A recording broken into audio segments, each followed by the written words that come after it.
사실 군대 귀신 다 들린 사람의 이야기는 의문이 많은, 설명하기 어려운 부분이 많은 그런 이야기인데,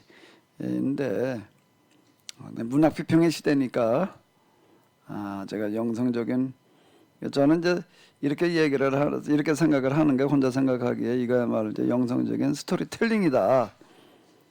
성경 스토리인데 설교는 스토리텔링해야 된다. 이야기꾼 뭐 이렇게 얘기를 하는데, 이제 어쨌든 그렇게 좀 해석을 해보는 건데요. 혹시 이거 관련돼서 하실 말씀이 있으시면 좀 하십시오. 잠깐 좀 얘기를 나누고 다음으로 넘어가도록 하겠습니다.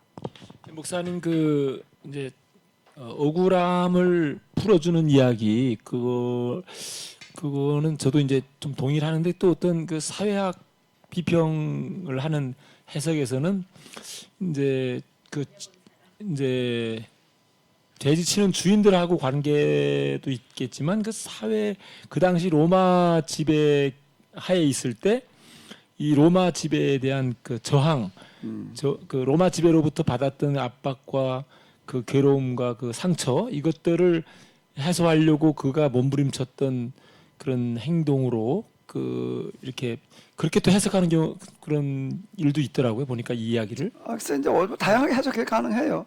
다양한 해석은 가능한데, 이제 그러면 이제 그렇게 됐을 때는 그럼 돼지는 어떻게 설명을 해야 될지, 귀신이 왜 돼지한테 들어가자고 그러고 그걸 또 허락하셨다는 것도 그렇고, 그 사람들이 와도 이 사람이 얹어진 걸 보고 두려워했다는 거는, 이제 그거는 이제 지금 얘기하는 거는 이제 뭐 군대라든지 이런 단어 이제 이런 걸 가지고서 이제 이렇게 어떤 이제 추정해서 이렇게 얘기하는 것일 텐데, 뭐 다양한 해석은 가능하다고요. 그런 해석에 비추어 보면 그 돼지 치는 주인들, 그 지주들, 지배계급, 그것들도 이제 로마와 한 통 속에 그 속해 있는 그런 집단이 아니었을까. 뭐 그냥 혼자서 그런 생각을.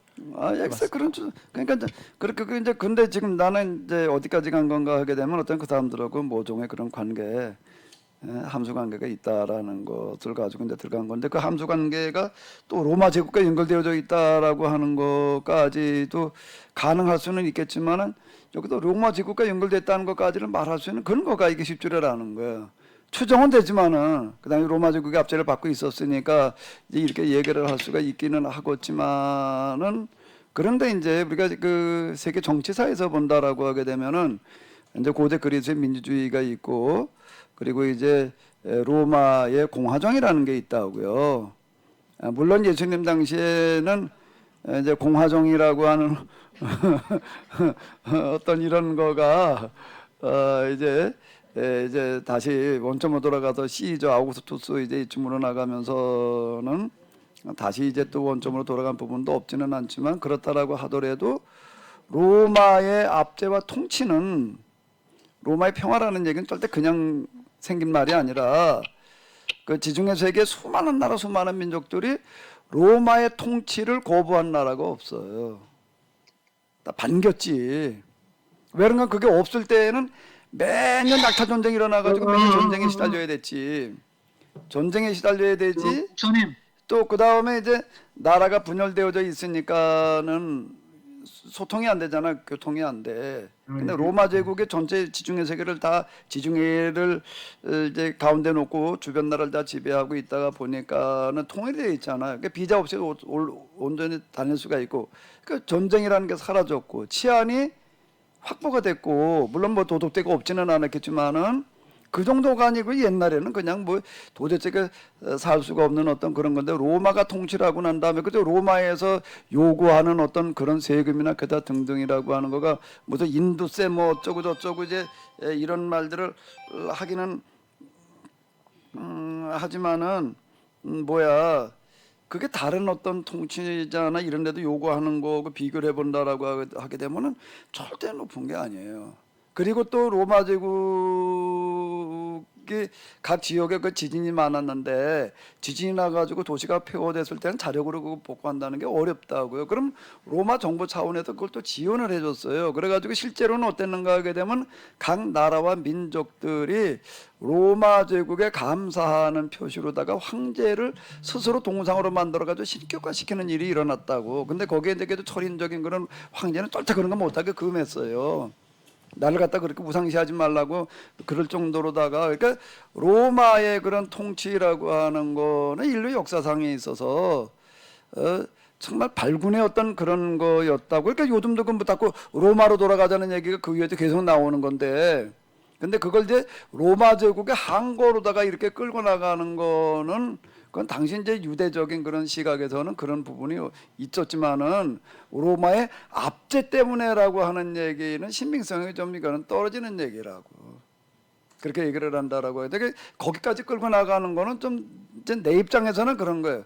이거 로마 제국에 대한 항거 기타 등등까지 끌고 나가는 건 너무 좀 확대되는 것 같고, 단지 요 지금 우리가 볼 수 있는 범위 내에서 이렇게 볼 때는 이 돼지 주인들과의 어떤 모종의 그런 관계였는데, 그 관계가 이 사람은 어떤 부분인가 하면 그래도 여기 이제 좀 대가벌리 온 지역에 전했다 기타 등등의 이런 걸 가지고 우리가 추정해 놓고 볼 때는 그래도 약자들을 좀 보호하고 뭐 그러려고 하는 그런 입장에 대변적인 입장에 섰다가 그것 때문에 지금 여러 가지로 많은 어려움을 겪다 결국은 이제 이게 되지 않았을까. 그래서 밤낮으로 부러졌다. 그러니까 예수님께서 거기까지 오셨다는 거는 단지 개인적인 문제만을 가지고 가시는 게 아니라고. 그 무게라는 거가 그렇잖아요. 무게가 거기에 사회적인 의미가 담겨져 있으니까 그 무게가 나가는 거지. 자기 개인적인 어려움 하나만 그런 거를 그냥 바닥에 수많은 사람이 그런 거 어려움이 없는 사람이 어디서 다 있지. 근데 그 문제보다는 더 큰 무게가 나가는 거는 여기다 갖다가 이제 이렇게 무게를 얹어 놓는데 볏짚잔을 갖다 얹어 놓을 수도 있고 주먹만한 납덩어리 하나 갖다 얹어 놓을 수도 있다고요. 볏짚잔이라는 게 보기도 엄청나게 커요. 그런가 하면은 여기 납덩어리 주먹 많은 거 어느 게 더 무게가 더 나가겠어요? 옛날에 우리 저 나무로 다닐 때 뭐가 있는가 하면 건불나무라는 게 있어요. 지금 생각해 보면 정말 참 안타까운 건데 나무가 뗄 게 없으니까 갈퀴를 들고 산에 가가지고서 가랑잎만 주워 모으는 거야. 그래가지고서 그걸 어떻게 해가지고도 이렇게 아주 기가 막혀 가지고서 그냥 한좀 젊어지면 부피가 어마어마하게 커요. 그 석탄에 이렇게 짊어지면은요, 큰 무슨 저기 뭐 터미가 하나 가는 것 같이 이렇게 간다고요. 그런데 뭘 하러 가면 도끼를 가지고 가가지고 통나무를 이렇게 비게 되면은요, 통나무 이렇게 좀 뭐 한 20cm쯤 되는 거 이렇게 잘라서 하게 돼. 이건 몇 개만 해도 무거워가지고도 그냥 오기가 힘들어. 건불나무 함짐하고 이 통나무 몇 개하고는 무게가 다른 거예요. 그럼 하나님에게 나가는 무게는 뭐였을까? 왜 여기까지 가졌을까라고 할 때 이 사람의 개인적인 어떤 그런 무슨 어쩌고 저쩌고 가지고서는 안 되는 얘기고, 그리고 대가벌리 온 지역에 전파했다는 그런 얘기 자체도 그렇고 이제 이런 모든 것들, 그래 내 가족에게로 돌아가라, 하나님께 내가 얼마나 큰 일 행해 주셨는지를 가서 이야기하라, 이런 이야기들 같은 어떤 이런 것들이, 그리고 이 사람들이 와가지고 예수님에게 또 이제 제발 떠나가 달라고 간청을 했다는 그런 얘기. 그럼 이제 그것도 의문이야. 아니 예수께서 그냥 떠나시면 어떻게 고 그러면 또 해결하고 가야지. 근데 그건 이제 여지를 남겨주시는 게 떠나셨다는. 근데 그건 누가 해결했다는 거고 뒤엔 얘기가 나오는 거예요. 누가 다니면 더 그걸 하는 거죠? 이 사람이 그 일을 했다는 거예요. 그 이후에. 예? 그 사람들 놀랍게 여겼다. 그렇게 나오고 있다고요. 그러니까 저는 그렇게 생각을 하는 거예요. 이게 본문에서 우리가 찾아낼 수 있는 숨겨진 의미까지만을 말해야지 그 이상으로 넘어가면 자칫 이제 픽션으로 갈 수 있는 가능성이 있으니까, 그렇게 되면 이제 말씀에 대한 좀 신빙성이나 이런 것들이 떨어지니까 그 범위 내에서만 좀 말해야 되지 않을까, 이런 제 취지는.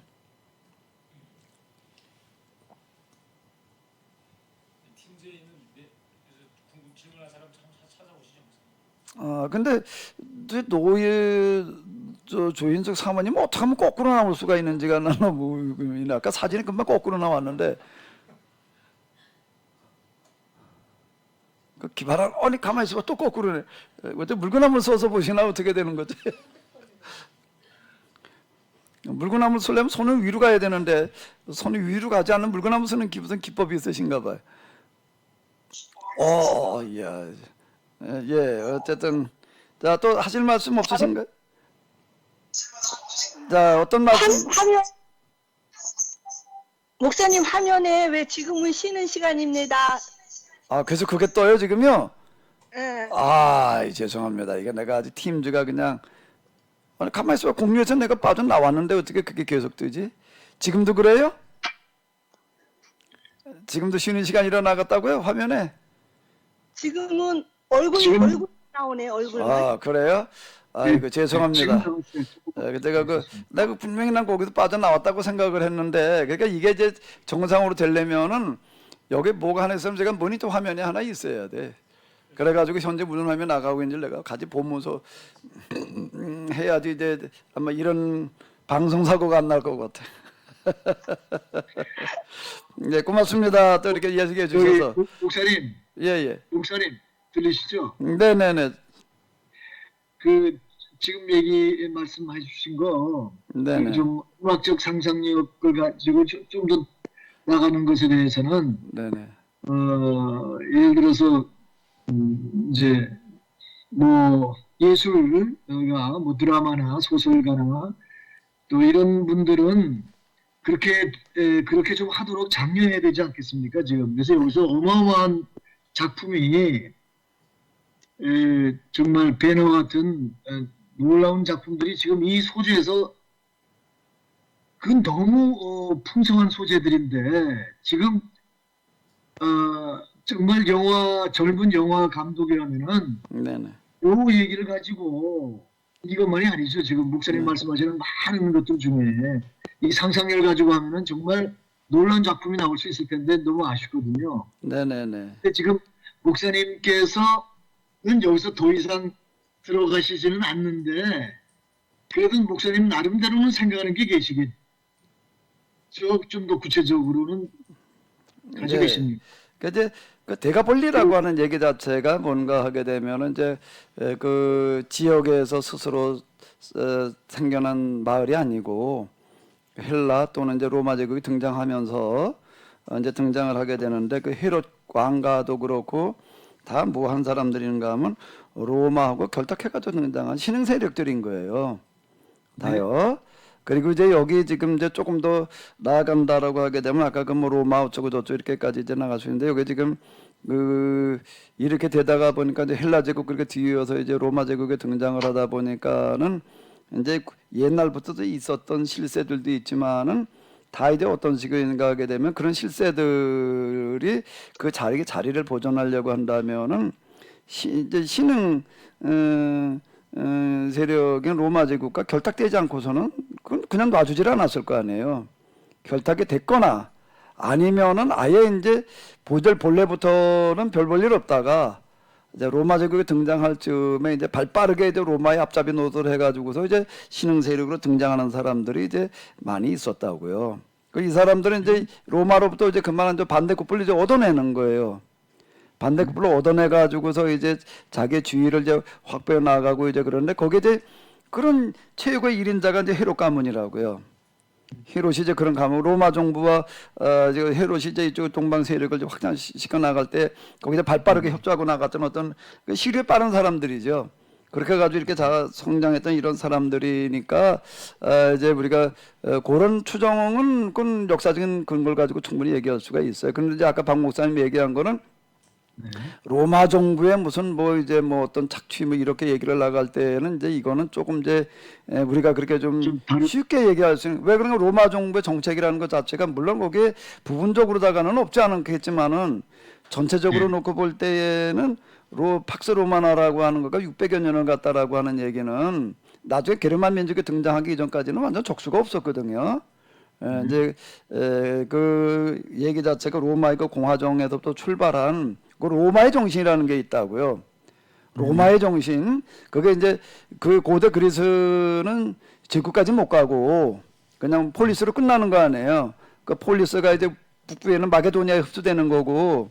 그런데 로마도 비슷하게 도시국가로 출발을 하지만은 그건 제국으로 발돋움을 했다고요. 그 사람들이 자기 손에 로마 민족에 의해서 그리스 사람들은 마게도니아의 알렉산더에 의해 헬라화 됐지만은 그게 그 로마의 정신이라는 게 있다고요. 그게 로마의 정신이 그 위에 지금까지도 이제 많은 사람들 다시 로마로 돌아가야 된다라고 하는 그런 얘기가 나올 만큼 그 뭔가 지금 그 유럽 공동체가 생성되어지고 이렇기 때문에 로마의 학정의 반보 이렇게 얘기를 하는 거는 이게 좀 쉽지 않은 얘기인 것 같아서 이제 그 부분을 얘기를 한 거죠.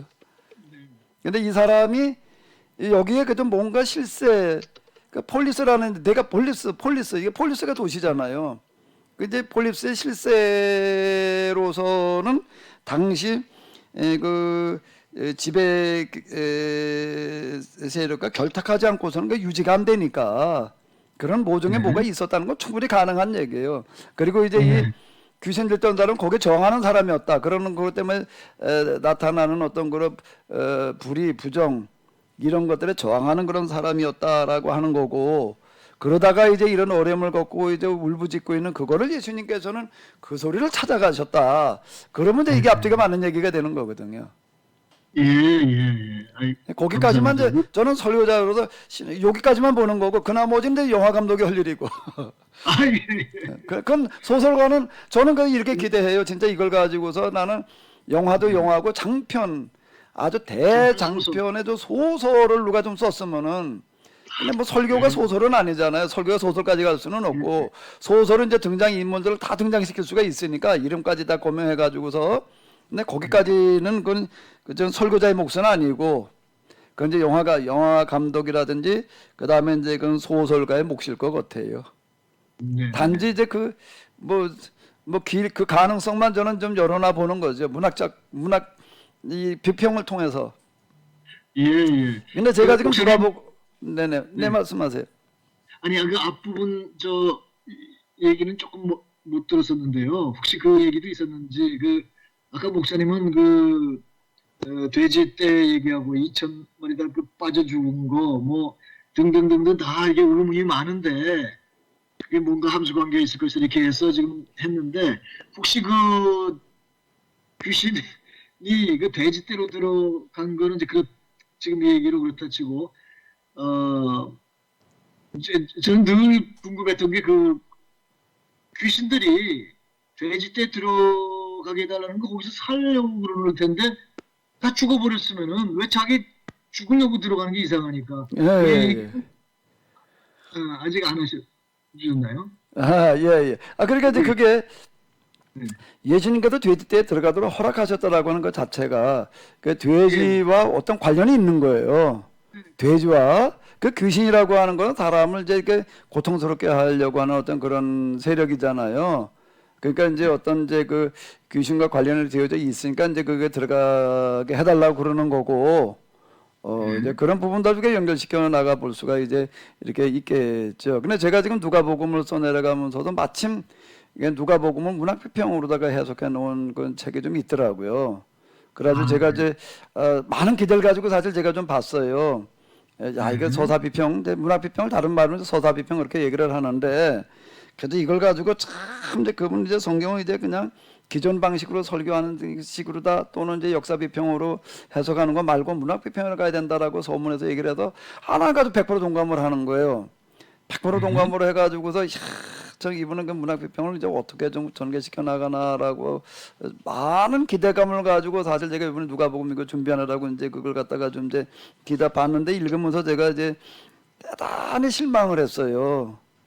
대단히 실망을 한 게 지금 제가 얘기하는 것처럼 그 은폐 함수가 암시되어져 있는 그 뒷면의 이야기까지는 못 가는 거예요. 그냥 앞에서 그냥 조금 그냥 그 당시 상황 정도나 좀 얘기하다가 끝나버려 가지고 야, 이거 좀 뭔가 좀 드라마틱하게 끌고 나갈 수 있는 부분들이 그래 드라마틱이라고 하는 거가 그냥 하나 소설 써내가는 드라마틱 말고 그 본문에 담겨져 있는 것 가운데에서 그 당시 상황에 맞춰 가지고서 그게 얼마나 그 당시에는 그게 많은 사람들에게 정말 충격적인 그런 것이었는지 저 살려내는 부분이 너무 약하다라고 생각돼 가지고 좀 아쉬웠는데요.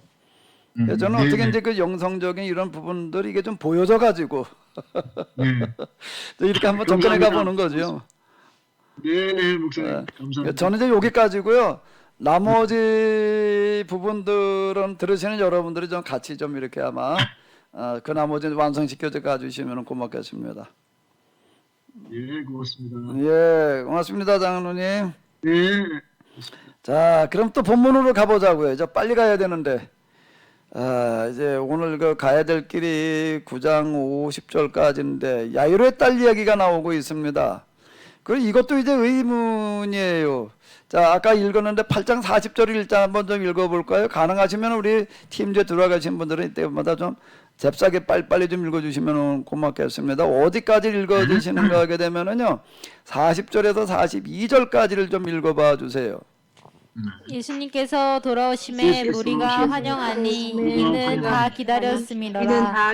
이에 회당 장인 야이로라 하는 사람이 와서 예수님의 발 아래 엎드려 자기 집에 오시기를 간구하니 이는 자기에게 12살 된 몇 달이 있어 죽어감이로라. 예수님께서 가실 때 무리가 밀려들더라. 예수님께서 오실 때 무리가 밀려들더라. 우리 사모님 그냥 아주 열심히 이렇게 읽어주셨는데, 자 이제 앞에도 제가 잠깐 말씀드렸지만은 예수님께서 바닷가에 계시다가 이 군대 귀신 들렸던 사람 때문에 자리 비웠다가 다시 돌아왔어요. 그랬더니 여기 수많은 사람들이 이제 기다리고 있었던 거예요. 아마 이게 뭐 얼마나 이게 걸렸을지는 모르지만은 아마 좀 시간이 이제 그래도 우리가 사람들 환영하다 다 기다렸다라고 이렇게 얘기가 나오는데, 그래가지고 또 이제 말씀을 막 아마 이건 한참 시작한 다음도 아니고 시작하시려고 그러는 건 것 같아. 그래서 이어서 바로 나온 얘기 보니까 기다렸음이라 바닷가에 계시더니 본 동네에 이르시니 이제 이런 식으로 표현이 되고 있는데, 예수님께서 이 말씀을 하실 때에 이제 이건 마태복음 얘기예요. 이 말씀을 하실 때에 그러니까 아마 이거는 와가지고도 많은 시간을 보내지도 않았을 때였을 것 같아요. 그런데 누가 찾아왔냐면 회당장이 찾아온 거예요. 그 회당장이 찾아왔는데 이 사람은 참 염치가 없어. 왜? 와보니까 이렇게 수많은 사람이 모여 있는 거예요. 수많은 사람이, 예수님 어머니와 친척들이 왔을 때도 사람들 하도 많아가지고도 접근하지 못하고 사람을 보냈단 말이야. 보냈다는 얘기는 거기 뭐 이제 예수 제자를 비롯해가지고도 이제 주변 상황 정리한 사람이 있으니까 이제 이렇게 전가를 보냈단 말이야. 이렇게 얘기할 정도 사람이 많이 모여 있는데, 근데 회당장이라는 사람이 왔는데 이 사람은 또 어떻게 하는가 하면 다짜고짜 예수님한테 뭐라고 얘기를 하는가 하게 되면은 자기 집에 오시기를 간구했다는 거예요. 이건 어떻게 이해를 해야 되나? 이 부분은 이제 제가 이렇게 해석해 나가는 어떤 이런 부분에 있어서는 뭐가 눈에 띄어야 되는가 하면 자기 집에 오시기를 간구하니라는 이 부분이 이게 그냥 넘어갈 수 없는 구절인 거예요. 아니 여기 사이 와 있는 사람이 얼만데 예수님의 지금 군대 귀신 들린 사람 때문에 갔다 오는 동안 사람들이 딱 기다리고 있는 거예요. 사람이 더 많아졌다고 지금요. 그건 뭐 그냥 입체 여지가 없을 만큼 수많은 사람이 모여 있고, 그래가지고 예수님께서 또 이슬 데리고 또 뭐라고 얘기를 하시려고 글을 지금 어쩌면 좀 이제 진행되어졌는데 어떤 사람이 와가지고서는 뭐라고 그러는가 하면, 아니 자기 딸의 아픔을 데리고 와야지 예수님을 가자고 그러면 돼? 박 목사님 같으면 그렇게 말할 수 있어요?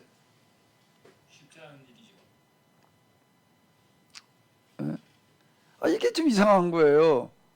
도대체 아니 자기 딸을 데리고 오면 간단하잖아요. 아픈 딸을 다 그런 사람 데리고 왔는데, 지금 우리 저 중풍병자 데리고 와서 지붕 뜯는 얘기도 우리가 봤잖아요 앞에서요. 다 환달 데리고 왔지. 누가 가자고 그래? 근데 이 사람은 와서 예수님을 가시제. 말이 되나?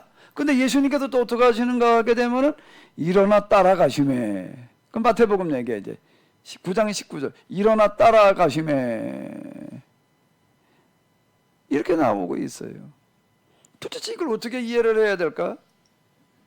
내 어린 마태복음은 저 마가복음은 이 내용에도 보면 굉장히 길어요. 이거는요. 이건 뭐 마태복음 아주 가장 간단하게 나오고 마가복음 굉장히 길게 나오는데 아주 자세하게 나오고 있어요. 뭐라고 그러는가 하면 내 어린 딸이 죽게 되었사오니 오셔서 그 위에 손을 얹으사 그로 구원받아 살게 하소서 하거늘, 이러고 나오는 거예요. 아니 뭐가 쉬워요 이 상황에. 야이로가 올 때 오면서 자기 딸을 데리고 오는 게 물론 아프긴 하지만은 다 그러고 뭐 좀 더 저 침대채 들고 왔지 뭐 제발로 걸어오지 못할 만큼 어려운 아픈 사람이 여기는 많으니까. 어쨌든 간에 데리고 오는 게 쉽지. 데리고 오는 게 쉽지. 당연히 그래야지. 근데 그냥 혼자 덜렁덜렁 와가지고 예수님 가셔서 내 딸을 좀 고쳐주십시오 이렇게 얘기를 했다는 거. 이건 어떻게 이해를 해야 되나? 근데 예수님께 따라가셨대 또. 그럼 박 목사님, 야이로가 잘못이야? 예수님이 잘못이야 이거?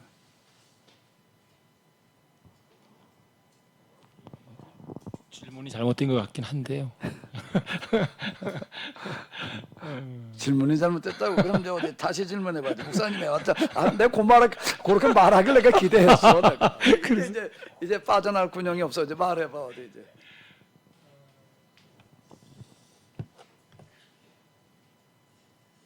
참 난처한 상황이네요. 상황으로 보면은 데리고 오면 좋을 것 같은데 왜 자기 집에 가자고 했을까? 또 예수님은 또 수많은 사람 따라가시고. 놔두고 또 가시는 거예요.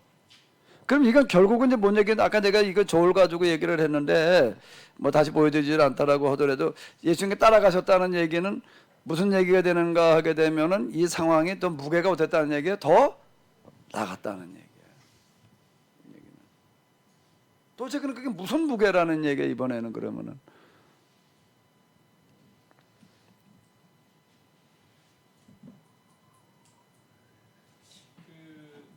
아무래도 이 야이로는 회당장이고 회당장은 또 유대교를 대표하는 그 상징적인 그런 위치에 있는 거고 그래서 유대교를 대표하는 한 사람으로서 지금 고통을 끌어안고 있는데 자기의 어떤 유대교 교리 안에서는 도저히 해결할 수 없는 그 문제를 가지고 씨름하다가 이제 어떻게 해볼 도리 없는 그 문제 앞에서 끙끙거리다가 이제 나온 어떤 그 사람의 무게는 다른 사람들과 무게는 좀 달랐지 않았을까? 네, 그 무게도 있었을 거고. 근데 딸은 왜 안 가지고 와? 그건 좋은데 박 목사님 얘기한 건 좋은데 딸을 데리고 와야지 맞지.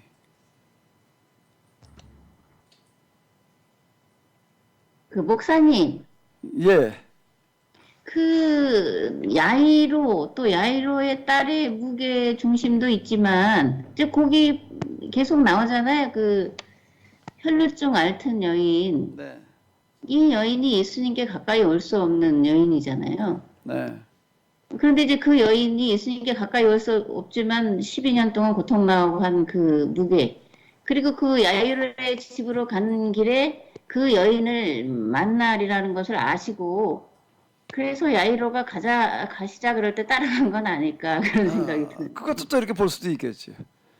예. 아마 이 여인은 그 여인에게 이렇게 같이 들어가 있어요 이게요. 같이 들어가 있는 게 연 목사는 지금 얘기하신 어떤 그런 걸 가지고 이제 우리가 같이 생각을 할 때에 이 여인은 예수님 앞에 와서 자기가 병 이러지 어쩌고 저쩌고 얘기하기가 좀 어려움을 많이 느꼈던 것 같아요. 근데 이제 예수님께서 마침 떠나시니까 가까이 와서 옷자락만 만져가지고 이제 이렇게 나오는 그런 걸 볼 때 이 여인을 염두에 주신 부분도 물론 또 있을 수 있었을 거고 그것도 하나인지 볼 수 있는데 근데 어쨌든 야이로가 와서 얘기를 할 때에 그럼 그 12의 여인 때문에 그럼 따라갔다 그것도 또 좀 그것만 가지고도 또 설명이 안 되는 부분이 있는 거예요. 그 여인에게 기회를 주기 위해서였다라고 그래도 좀 이상한 거고.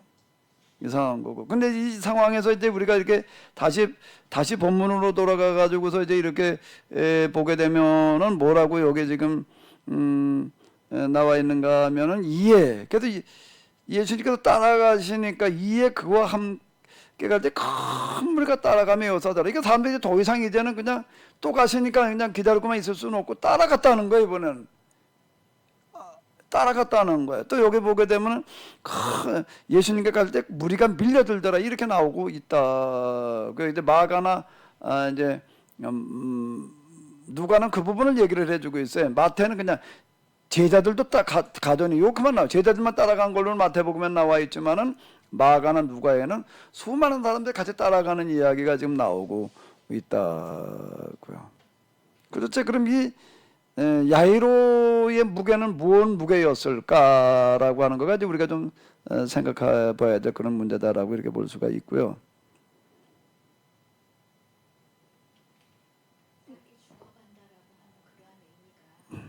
그건 마이크를 꼭 가지고 얘기를 해야죠.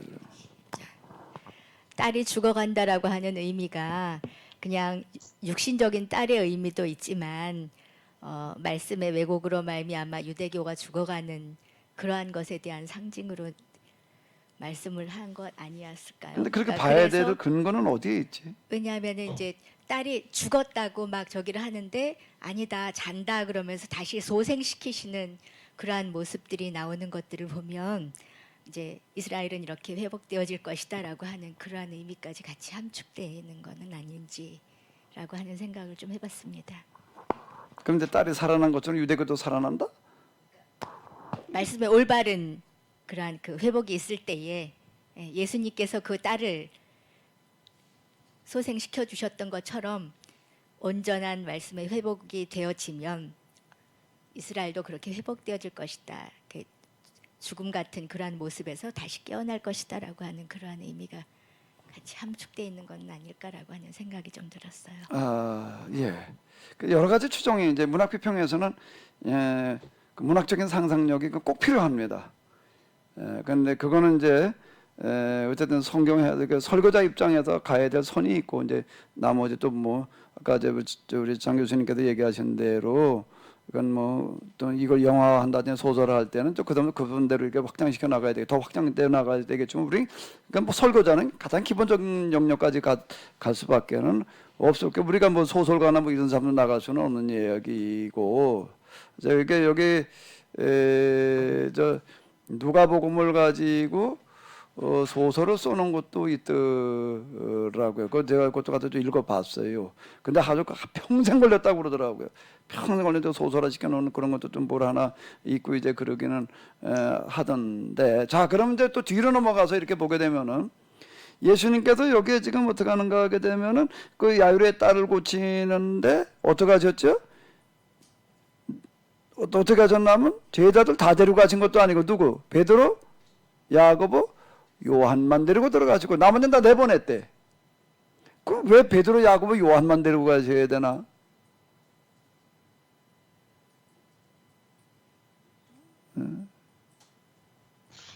베드로, 야고보, 요한은 왜 데리고 가? 왜 베드로, 야고보, 요한만인 건 뭐예요 도대체? 자, 의문이 많아요 사실 우리가. 그 딴 사람 들어오지도 못하게 했대. 그 비밀리에 고쳐주시는 거예요. 그럼 그 부모들하고 베드로, 야고보, 요한만 있어야 되나 그 자리에? 아니 좀 약간 좀 뭐가 좀 이상하다고요 그것도요. 아니 어디 환자 치료하는데 그렇게 하신 경우가 없어요. 아니 그게 무슨 비밀리 해야 될 일이야 그게?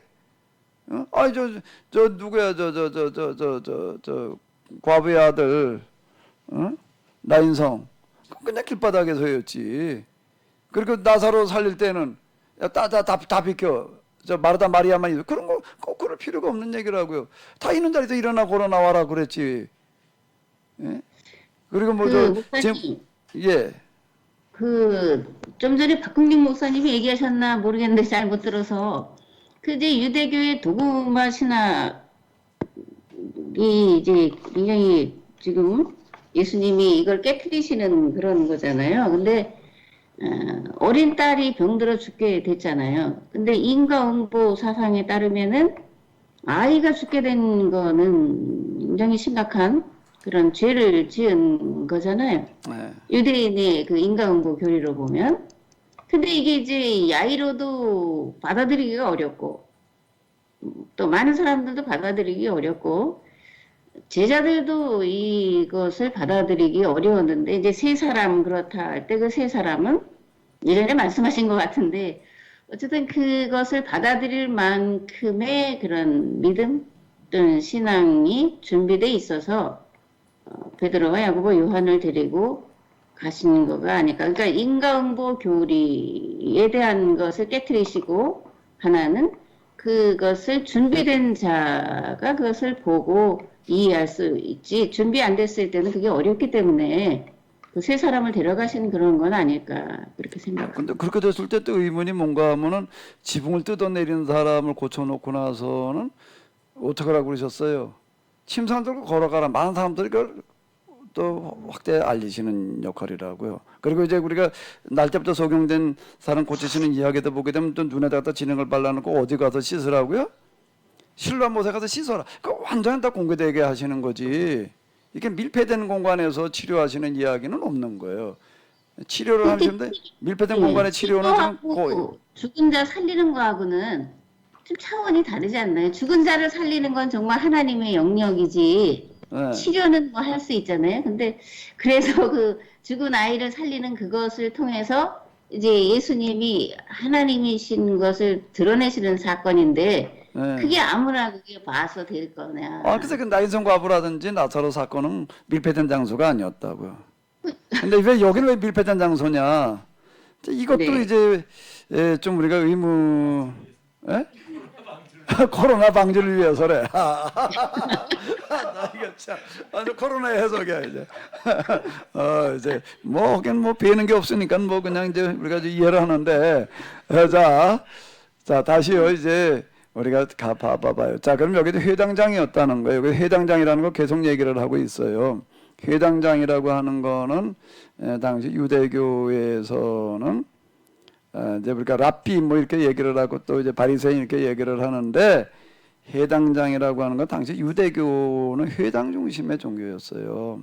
당시 유대교는요, 예루살렘에 성전이 있지만은 성전을 지배하고 있는 사두개인들은 사실 정치적인 사람들이고 신앙적인 면에서는 어떤 역할을 못했다고요. 그리고 이제 성전에서 활동하고 있는 이 서기관들, 이들의 가르침이 이제 이 사람들 중요한 역할을 했던 거고, 그리고 각 지역에 이제 회당이 마을마다 다 있어요. 그리고 이 사람들이 이제 뭐가 되는가 하면 그 지역에 사실 신앙의 중심적인 역할을 하는 사람들이고, 또 그리고 이스라엘의 그 유대교의 네트워크를 형성하고 있어요. 이 사람들은요. 그러니까 가장 중요한 실세라고 이렇게 보면 되는 거예요. 회당장이라는 얘기가. 근데 이 사람이 와가지고도 예수님을 집으로 가자고 그랬다는 거예요.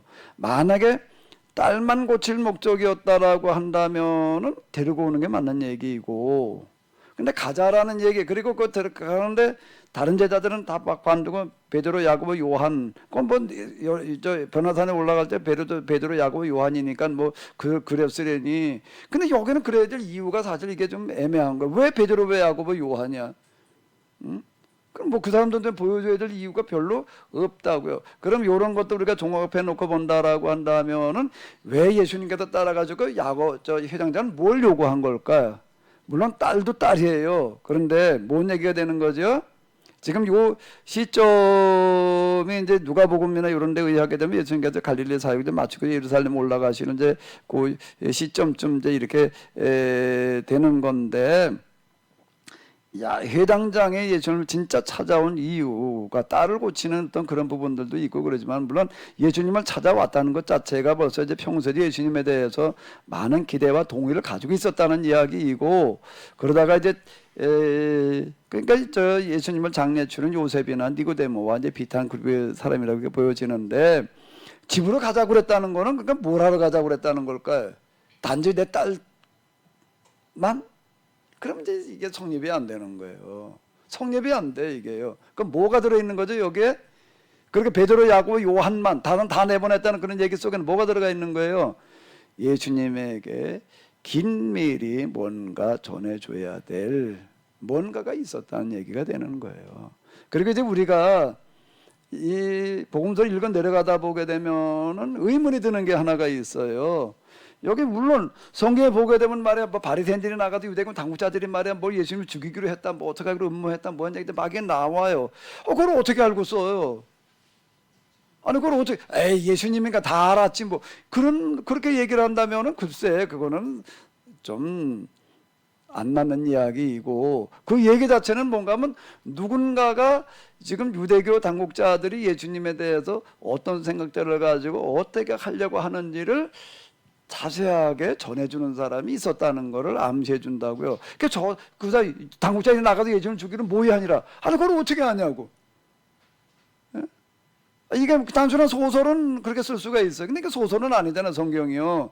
소설가는 다 알고 있으니까, 전지전능하니까 그걸 다 말할 수 있지만 이건 하나의 소설은 아니잖아요. 이 얘기 자체가 뭘 말하는가 하면, 당시 예수님에 대해서 유대교인들이, 특히 당국자들이 어떤 생각들을 가지고 어떤 음모들을 꾸미고 뭘 어떻게 하려고 그랬는지에 대해서 누군가가 다 알려줬다는 얘기가 되는 거예요. 그 한복판에 있는 사람 중에서. 자, 그러면 이제 우리가 이걸 한번 염두에 두면서 한번 생각을 해봐봐요. 그러면 야이로라고 얘기를 밝히고 있어요, 여기서는요. 야이로라고. 그냥 여기 마태복음에서 한 관리라고만 나와 있어요. 야이로라는 말은 안 나와요. 그러니까 이건 짧아요. 근데 그러나 마가나 누가에서는 회당장 중 하나, 이에 해당장인 야이로, 해당장인, 이게 이렇게 나와요. 그것 자체가 뭔가 하게 되면은 이 사람은 유대교의 핵심 멤버 중에 한 사람으로서 예수님에 대해서 어떻다는 얘기예요? 뭔가 좀 긴밀하게, 이거 공개된 자리에서가 아니라 뭔가 얘기해야 될 만한 이야기가 있었다라고 하는 이야기로 보면은 너무 지나친 걸까? 그렇지 않고 설명이 어려워. 이게 단지 딸 하나만 고치러, 이것도 얘기가 안 되는 얘기고, 이거 딸은 안 데리고 와서 그냥 가자고 그랬다는 것도 이것도 좀 안 맞는 얘기이고, 그 어떻게 설명을 하냐고. 회당장 그냥 막무가내가 되고, 그 예수님은 막무가내 넘어가시는 분인가 그렇게? 그러니까 지금 우리 자연의 원리 이런 것도 놓고 볼 때 여기에 뭔가 예수님께서 이제 긴밀하게, 이 회당장은 긴밀하게 얘기를 할 수밖에 없는 뭔가가 있었고 또 예수님도 그걸 또 이제 간파하시고, 그리고 또 여기에 12제자 다가 아닌 베드로, 야고보, 요한이라고 국한시켜 놓은 거고, 단 내보냈다는 이야기들도 있고, 이런 것들을 가지고 우리가 좀 이렇게 접근해 들어가 보면 어떨까요? 이건 뭐 제 얘기가 다 맞다는 얘기가 아니고요. 저는 여기다 저는 항상 뭔가 쉼표만 찍는 거예요. 다시요. 제가 이제 늘 말씀을 드리는데, 지금 제가 여기서 얘기하는 거는 항상 저는 어디까지인가 하게 되면은, 어디까지라고요? 저는 이게 아니고 너무 작은가? 이거는 뭐예요? 마침표예요. 저는 뭘 하는 사람인가 하면은, 이래놓고 뭘 하는 거죠? 꼬리를 난 남겨놔. 나는 어디까지인가 하면 나는 어디까지에 난 쉼표까지이지. 마침표는 이제 여러분들이 좀 찍으셔야 될 것 같아. 나는 여기까지 보는 거고요. 저는 절대 지금 제가 얘기하는 게 다라고 생각지 않아요. 다라고 이것만이라고 생각하지 않고, 단지 제가 그러면서 기존의 설교라든지 어떤 교회 해석에 대해서 많이 비판적으로 얘기를 하는 부분이 있는데, 그건 너도 쉼표 찍는 주제에 말이야, 뭐라고, 남 잘못됐다고 무슨 소리, 그럼 뭐냐라고 할 때 전혀 이게 기본에 맞지 않는 거에 대해서 내가 얘기를 하는 거예요. 그건 마침표고 쉼표고 찍을 수 있는 게 아니라, 그건 전혀 성경하고는 너무나 다른 쪽 얘기를 하다 보니까 그것 때문에 이제 제가 얘기를 하는 거고, 단지 저는 지금 뭐라는 건가 하게 되면은, 저는 마침표가 아니라 뭐라고요? 쉼표까지만 얘기를 한 거예요. 그 나머지는 여러분들이 보충하시면 될 것 같아요. 뭐 혹시 마침표를 좀 찍어야 되겠다고 생각하시는 분이 있으면 좀 얘기를 하세요. 내가 생각하기엔 좀 이 부분이 좀 그럴 것 같은데 라고 한다면은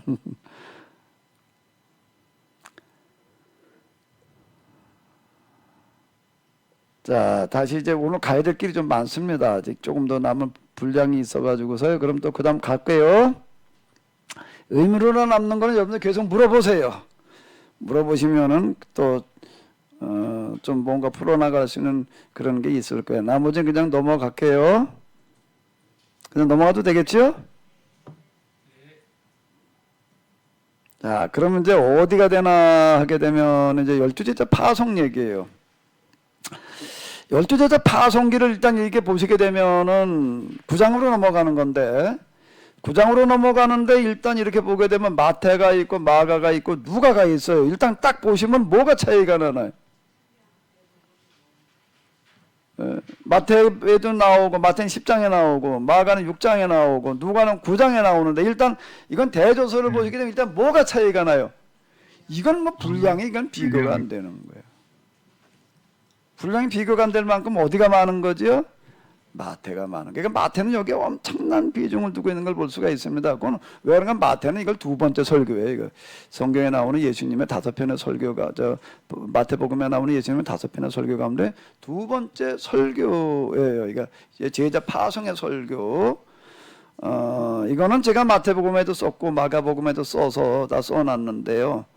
그러니까 또 뭐 세미나 때 직접 들으신 분들도 계시고, 또 아니면 아마 책으로 다 대부분 다 읽으셨으리라고 얘기를 하니 생각하니까 그냥 이제 이렇게 간단하게 정리만 하고 이렇게 넘어가 보도록 하겠는데, 여기 이렇게 보게 되면 무슨 얘기가 나오는가 하게 되면 이 말씀이 있어요. 이건 마태복음 일단 기니까 뭐 내용에서 좀 이렇게 자세하게 얘기를 할 수가 있으니까, 자, 요런 얘기가 나오고 있습니다.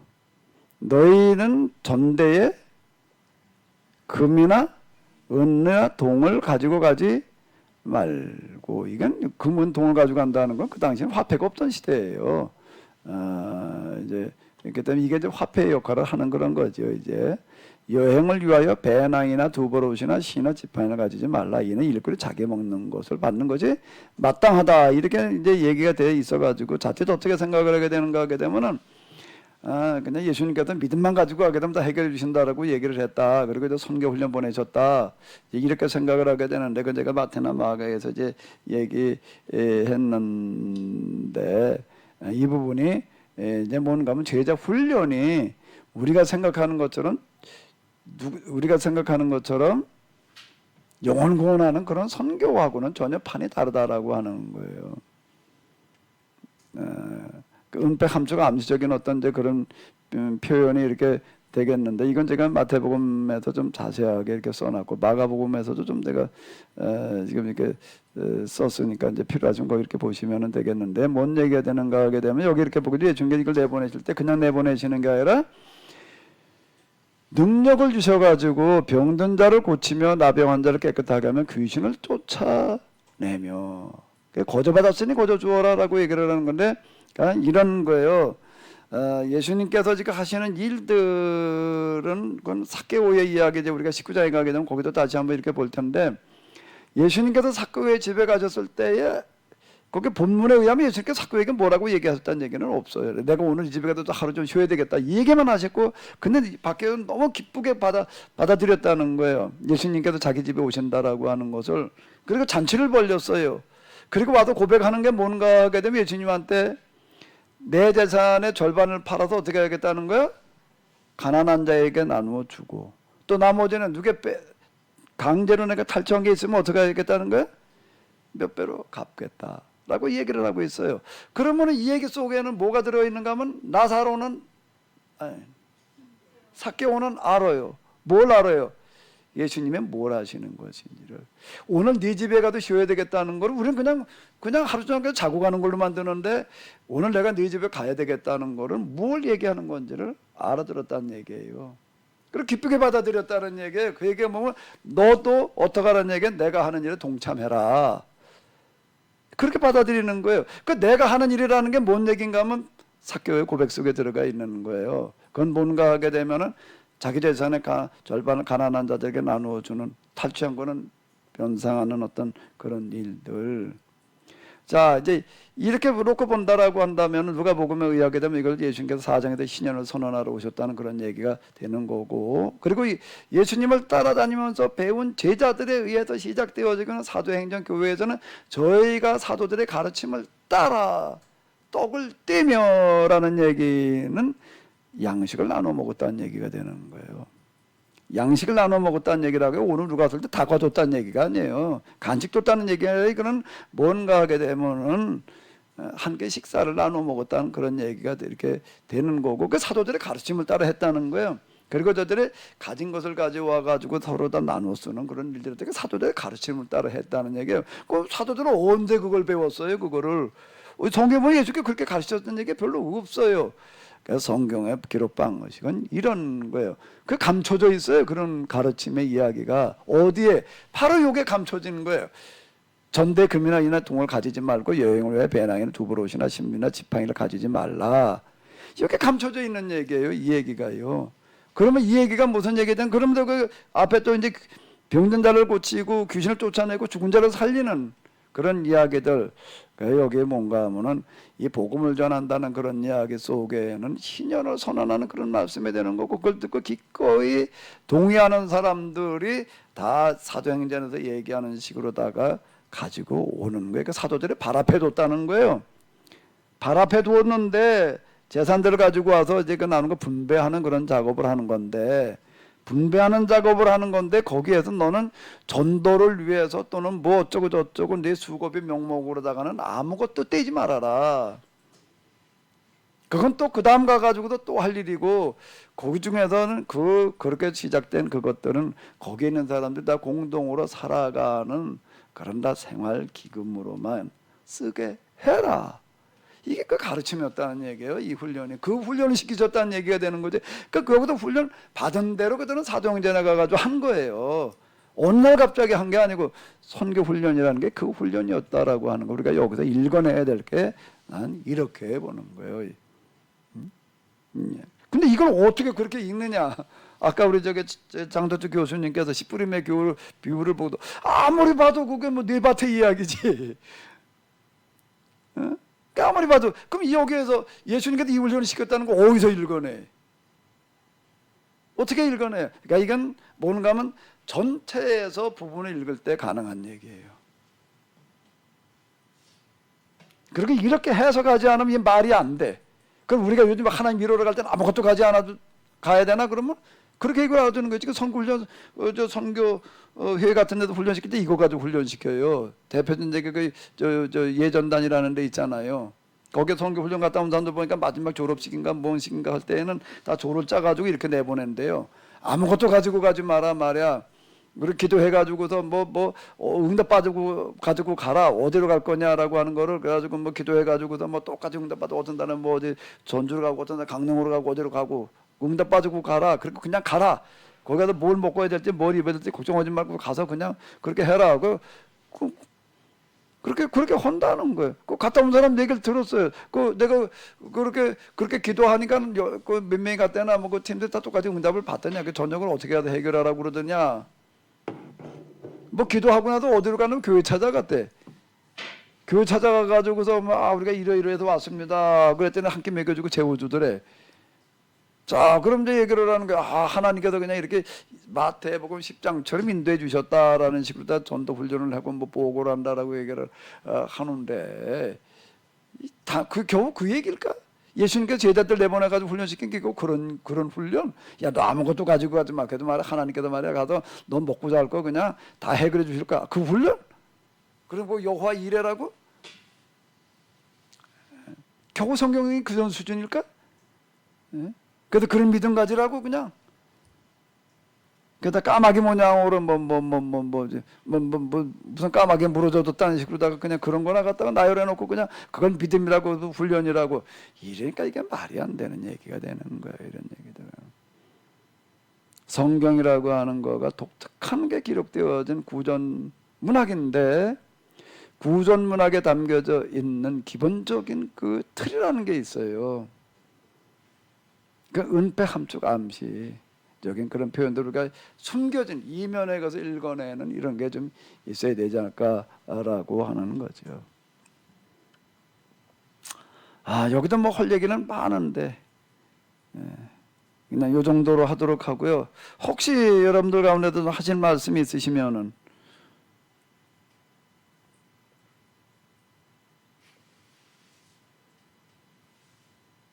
박 목사님 뭐 좀 한마디 해야 되는 거 아니야? 왜 아니지? 딴 분들한테 기회를 드리느라고 그냥 양보하겠다고? 자, 누가 하실 말씀 있으면 좀 하시고요.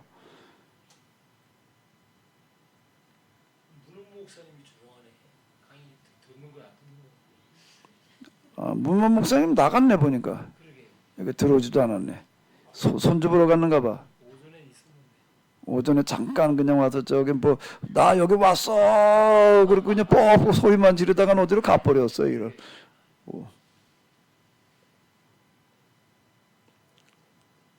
자, 또 말씀들이 없으시면은 다음으로 가도 될까요? 자, 조금 이제 나가야 될 분량이 아직 조금 더 남았습니다. 사실 이 부분도 굉장히 중요한 그런 내용인데요. 그러니까 이 얘기들 이게 엄청난 파문을 몰고 왔던 것 같아요. 근데 이제 이 이야기가 사람들에게 어떻게 비춰졌느냐라고 하는 것에 대한 그런 이야기가 조금 여기 기록이 되어져 있는데 9장 7절로부터 9절까지 좀 간단하게 그 이야기가 지금 마태복음과 특히 마가복음은 더 길게 나오고 근데 누가복음은 엄청 짧아요. 그럼 누가는 이걸 왜 기록해놨어? 이렇게 짧게 뭘 말하고 있는 건가? 뭘 말하고 있는 건가? 요걸 한번 보자고요. 9장 7절부터 9절까지만 같이 보시도록 하겠습니다. 분봉왕 헤롯이 이 모든 일을 듣고 심히 당황하여 하니 이는 어떤 사람은 요한이 죽은 자 가운데서 살아났다고도 하며 어떤 사람은 엘리야가 나타났다고도 하며 어떤 사람은 옛 선지자 한 사람이 다시 살아났다고도 함이라. 헤롯이 이르되 요한은 내가 목을 베었거늘 이제 이런 일이 들리니 이 사람이 누군가 하며 그를 보고자 하더라. 누가복음은 이렇게 짧게 기록을 해놨는데 3절이에요. 7절, 8절, 9절. 근데 여기서는 뭘 말하는 거예요? 제자들이 나가서 이렇게 한 그런 소문이 어떻게 났는가 하게 되면은 그것만 딱 얘기하고 있어요. 요한이 어떻게 죽었느냐? 그건 다 빼버렸어요. 그런 건 다 빼버리고 누가는 왜 요것만 적어놓고 있을까? 그리고 다시 이제 말씀드리는데 누가가 기독교인이 된 동기가 뭐였는가? 좀 여러 가지 충격적인 게 있는데 교회 와 보니까는 아까 이제 그 8장에다 뭐 남자 여자가 구분이 없다라는 것들도 그렇고요. 누가가 진짜 큰 충격받은 거는 뭔가 하게 되면 사도들의 가르침을 따라 실천하는 건데 뭘 실천하나 하게 되면은 우리처럼 뭐 밥 먹을 때 밥을 남기지 마라 뭐 쓰레기 뭐 어떻게 해라 뭐 이거였다라고 한다면 아마 누가가 그렇게 충격받지는 않았을 거야. 가르침을 받아 착한 행실을 인내로 그거를 결실을 맺게 하는 그런 충격적인 일들은 뭐예요? 뭘 가르치는가 하게 되면은 내 거라고 그러지 말고 우리 거라고 그러고 이건 가난한 자들을 위한 사명으로 받아들이게 가르치고 있는 거예요. 가르침이. 그러니까 가르침을 중요시한 거는 뭐 말을 잘했다는 얘기도 아니고, 언변이 좋았다는 얘기도 아니고, 이 내용이 충격적인 거예요. 그런데 그걸 또 교인들은 따라서 실천하는 거예요. 이게 관심사였다는 거예요. 그런데 여기에 지금 세례 요한의 죽음과 관련된 이야기를 쓰는 누가의 의도도 여기 잘 드러나 있어요. 요한이 어떻게 죽었느냐 뭐 어쩌고 저쩌고 다 빼버리고 뭐만 얘기하고 있는가 하게 되면 제자들이 나가서 이러고 돌아다녔더니 결과가 분봉왕 헤롯이 이 모든 일을 듣고는 앞에서 제자들이 나가서 한 일을 말하는 거예요. 듣고 뭐라고 그러는가 하면 심히 당황했대. 왜 당황하는가 하게 되면은 요한이 살아났다는 거야. 요한이 살아났다는 거야. 어떤 사람은 엘리야가 나타났다고도 하고 어떤 사람은 옛 선지자 한 사람이 나타났다고 함이라. 이렇게 헤롯이 이르되 요한은 내가 목을 뱄는데 이제 이런 일이 들리니 이 사람이 누군가 이렇게 했다는 겁니다. 요 얘기만 딱 써놓고 있어요. 그 헤롯은 뭘 가지고 당황한 거고 근데 내가 요한은 죽였는데 왜 이런 일이 또 들리냐 이런 얘기가 또 나오느냐 그러면 그 이제 거기 보게 되면은 앞에서는 이제 이렇게 얘기를 하고 저 마태나 누가에 저 마가에 보게 되면 헤롯이 왜 죽었는가 요한을 왜 죽였는가 하게 되면 무슨 잔치판에 춤추다가 헤로디아가 요한의 모가지를 욕으로 해가지고 잘라다 줬다 이렇게만 나와 있는데 그건 다 빼버렸어요 누가는. 근데 단지 뭐를 써놓고 그러니까 내가 요한은 죽였는데 왜 이런 소리가 또 나오냐. 그러면 누가복음에 의하면은 누가는 요한을 죽인 이유가 뭐였을까? 헤로디아가 어쩌고 저쩌고 춤판 얘기가 아닌 거예요. 이거는 뭐 때문에 죽인 거죠? 요한은 내가 목베어 죽였거늘이 나오는 거예요. 그 요한은 뭐 한 사람이에요? 누가복음에 의하면은 마태나 마가나 요한에는 잘 안 나타나는 누가복음에 의하면은 뭐라는 사람이죠? 두 벌 옷 꺼진 사람 어떻게 해라? 한 벌 나눠줘. 자, 우리 들으시는 분 가운데에서 마이크 안 끄신 분이 계세요. 끄세요. 그러니까 그 껐다 켰다를 잘 하셔야 돼요. 그러니까 성경 읽자 그래가지고 키신 건 좋은데 읽고 나면 꺼야 돼요. 아니면 이렇게 계속 다 물려요. 자, 다시요. 무슨 얘기가 되는가 하게 되면은 요한은 내가 죽였다는. 근데 그런 소리가 또 들린다는 거예요. 뭐 하는 소리가? 두 벌 가진 사람 어떻게 해라? 한 벌 나눠줘. 먹을 게 있는 사람도 어떻게 해라? 나눠줘라. 그게 요한이 그렇게 했다는 얘기예요. 요세푸스의 글에 의하면은 헤롯이 요한을 왜 죽였나? 춘판에서 뭐 어쩌고 저쩌고 아니면 말해 죄수 데리고 산다고 뭐 어쩌고 저쩌고 그거는 그냥 그려진 이야기고 진짜 죽인 이유는 세례 요한의 설교가 많은 사람들에게 공감을 얻어가지고 어떻게 하게 생겼는가 하게 되면 사회혁명이 일어나게 생겼다는 거야. 왜? 요한이 요구하는 게 뭔가 하게 되면 이런 걸 요구하고 있으니까 두 버릇 가진 사람은 나눠줘라 말이야. 먹을 게 있는데 나눠 먹어라. 그 강력해가지고 모든 사람들이 와서 세례를 받았다. 그냥 온 예루살렘에서 그냥 뭐 유대에서 사방에도 몰려가지고서 세례를 받았다는 얘기 공감한 사람이 많았다는 이야기고, 야 이거 그냥 두었다가는 이거 사회혁명 나게 생겼다라고 해가지고 갖다 죽였다는 거예요. 요세푸스에 글에 나오는 어떤 그런 이야기인데, 근데 요한은 죽였는데, 근데 그 얘기가 또 들린다는 거야. 그랬더니 뭐라고 그러는가 하고 요한이 살아났다. 또 누가 살아났다고? 엘리야가 살아났다. 선지자가 살아났다. 그러면 요한, 엘리야, 선지자는 다 뭐 하는 사람들이에요? 다 이런 걸 요구하는 사람들이었어요. 이런 걸 선언하는 사람들이었어요. 그러면 예수님께서 제자들에게 무슨 훈련을 시켰느냐라고 하는 거를, 야 걱정하지 말고 그냥 가 까마귀 통에다 물어다 먹게 이걸 얘기하려고 그러신 게 아니라 이걸 훈련시키는 일을 하셨다는 이야기가 지금 누가복음 9장 7, 8, 9에서 지금 얘기가 나오고 있는 거예요. 그러니까 요것만 딱 써놓고 넘어가고 있는 거예요.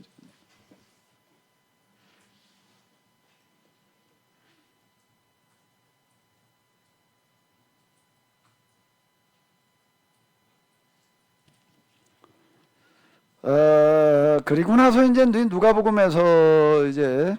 누가복음에서는 이제 중요한 분기점으로 넘어가는 건데, 이제 갈릴리 사역, 갈릴리 사역, 제가 나누어드린 성경 공부 방법 훈련 일정표에 있죠. 일정표에 보면 제가 어떻게 그걸 구분해서 드렸는가 하게 되면은 갈릴리 사역, 그 다음에 또 뭐죠? 예루살렘으로 올라가시는 길에서의 사역, 그러니까 마지막으로는 예루살렘에서의 사역, 이렇게 나뉘어지는 거예요. 이제 크게. 근데 지금 여기 갈릴리 사역 지금 마지막 부분에 되는 거, 오늘 그 9장 50절까지가 갈릴리 사역 끝내는 거예요. 이제 다음 주에 예루살렘 올라가시는 사역이 되는 건데요. 이제 오늘 갈릴리 끝내야 되니까 좀 빨리 가겠습니다. 이제 오병이어의 이야기가 나오는 거예요. 오병이어의 이야기가 나오는데, 자, 요거는 제가 좀 그냥 뭘 가지고 보시는가 하게 되면은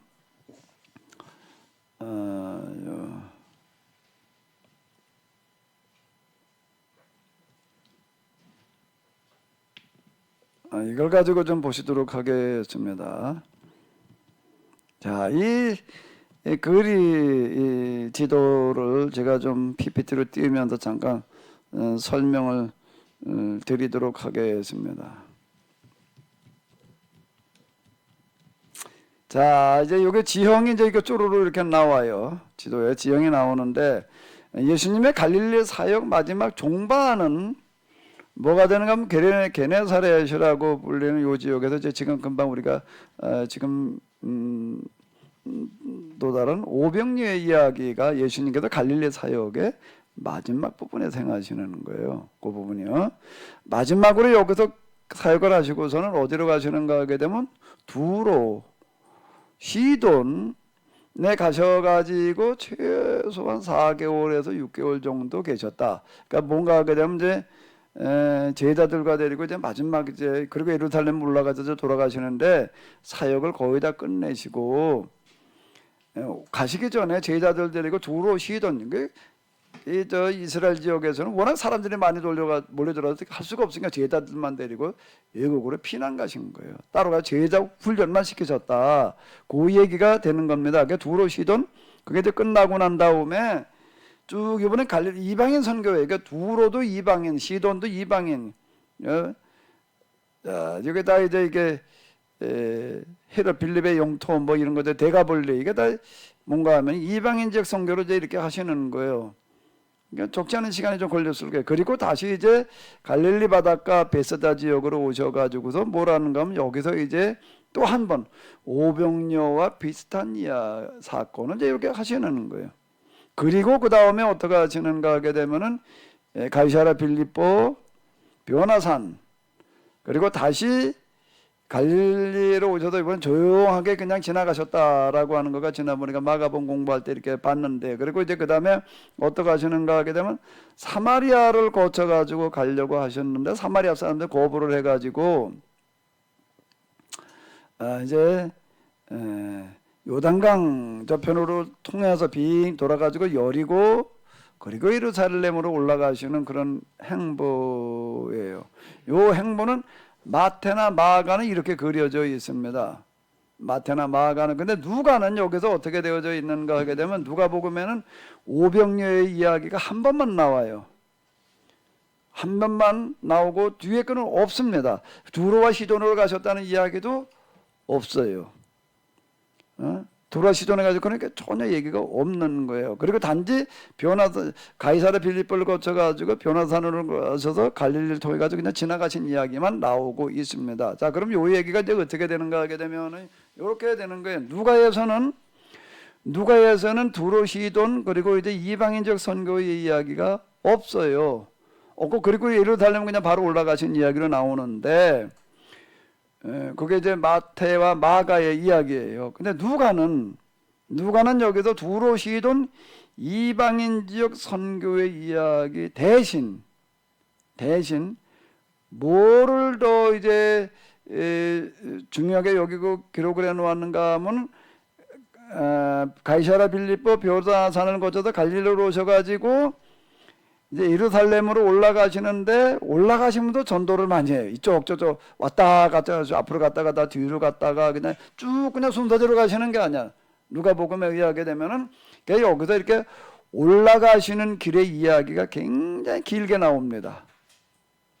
분량이 굉장히 많아요. 이 이야기가요. 누가복음에서는 어떻게 되는가 하면 갈릴리 사역이 크게 셋으로 나뉘어지는데 갈릴리 사역 그다음에 뭐요?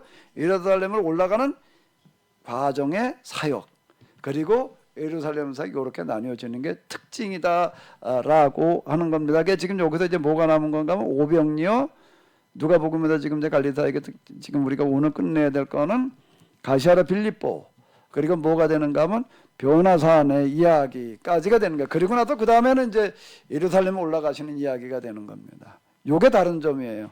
요 부분이요. 특징이 그렇게 되어져 있습니다. 정리가 되셨나요? 두로 시돈 이방인 선교 대신 누가는 어딜 중요하게 다루고 있다고요? 올라가는 길에도 거기에도 이제 경제적인 이야기가 많이 나오는 거예요. 거기다 아직 누가가 진짜 얘기하고 있는 중요한 이야기들이 거기 많이 들어있죠. 그게 누가복음 전체 한 3분의 1 분량이 되어져요. 그 이야기가요. 거기 우리가 잘 알고 있는 선한 사마리아인의 이야기, 뭐 부자와 나사로의 이야기, 뭐 기타 등등 또 뭐 여러 가지가 많습니다. 청지기의 비유 이런 것들을 누가복음에만 나오는 다른 데는 찾아볼 수 없이 누가복음에만 나오는 많은 이야기들은 요때 나오게 돼 거기를 굉장히 중요하게 지금 다뤄나가고 있다. 두로와 시돈의 이야기는 빠져 있어요. 그쪽보다 이쪽을 더 이제 그 얘기가 뭔가 하면 두로와 시돈에서 예수님께서 뭘 가르치셨는가라고 하는 것에 대해서 완전히 침묵하고 있습니다. 마태나 마가는. 그래서 누가는 두로와 시돈 이야기는 빼놓았지만은 올라가시는 예루살렘에 올라가시는 길의 과정의 이야기를 굉장히 길게 다루면서 여기에 뭔가 하면 경제와 관련된 이야기들을 많이 하세요. 그럼 그 얘기가 되면 두로와 시돈에 주로 뭘 가르치셨는가라고 하는 거가 여기 들어있다고 이렇게 볼 수가 있는 거예요. 이렇게 보시면 되겠습니다.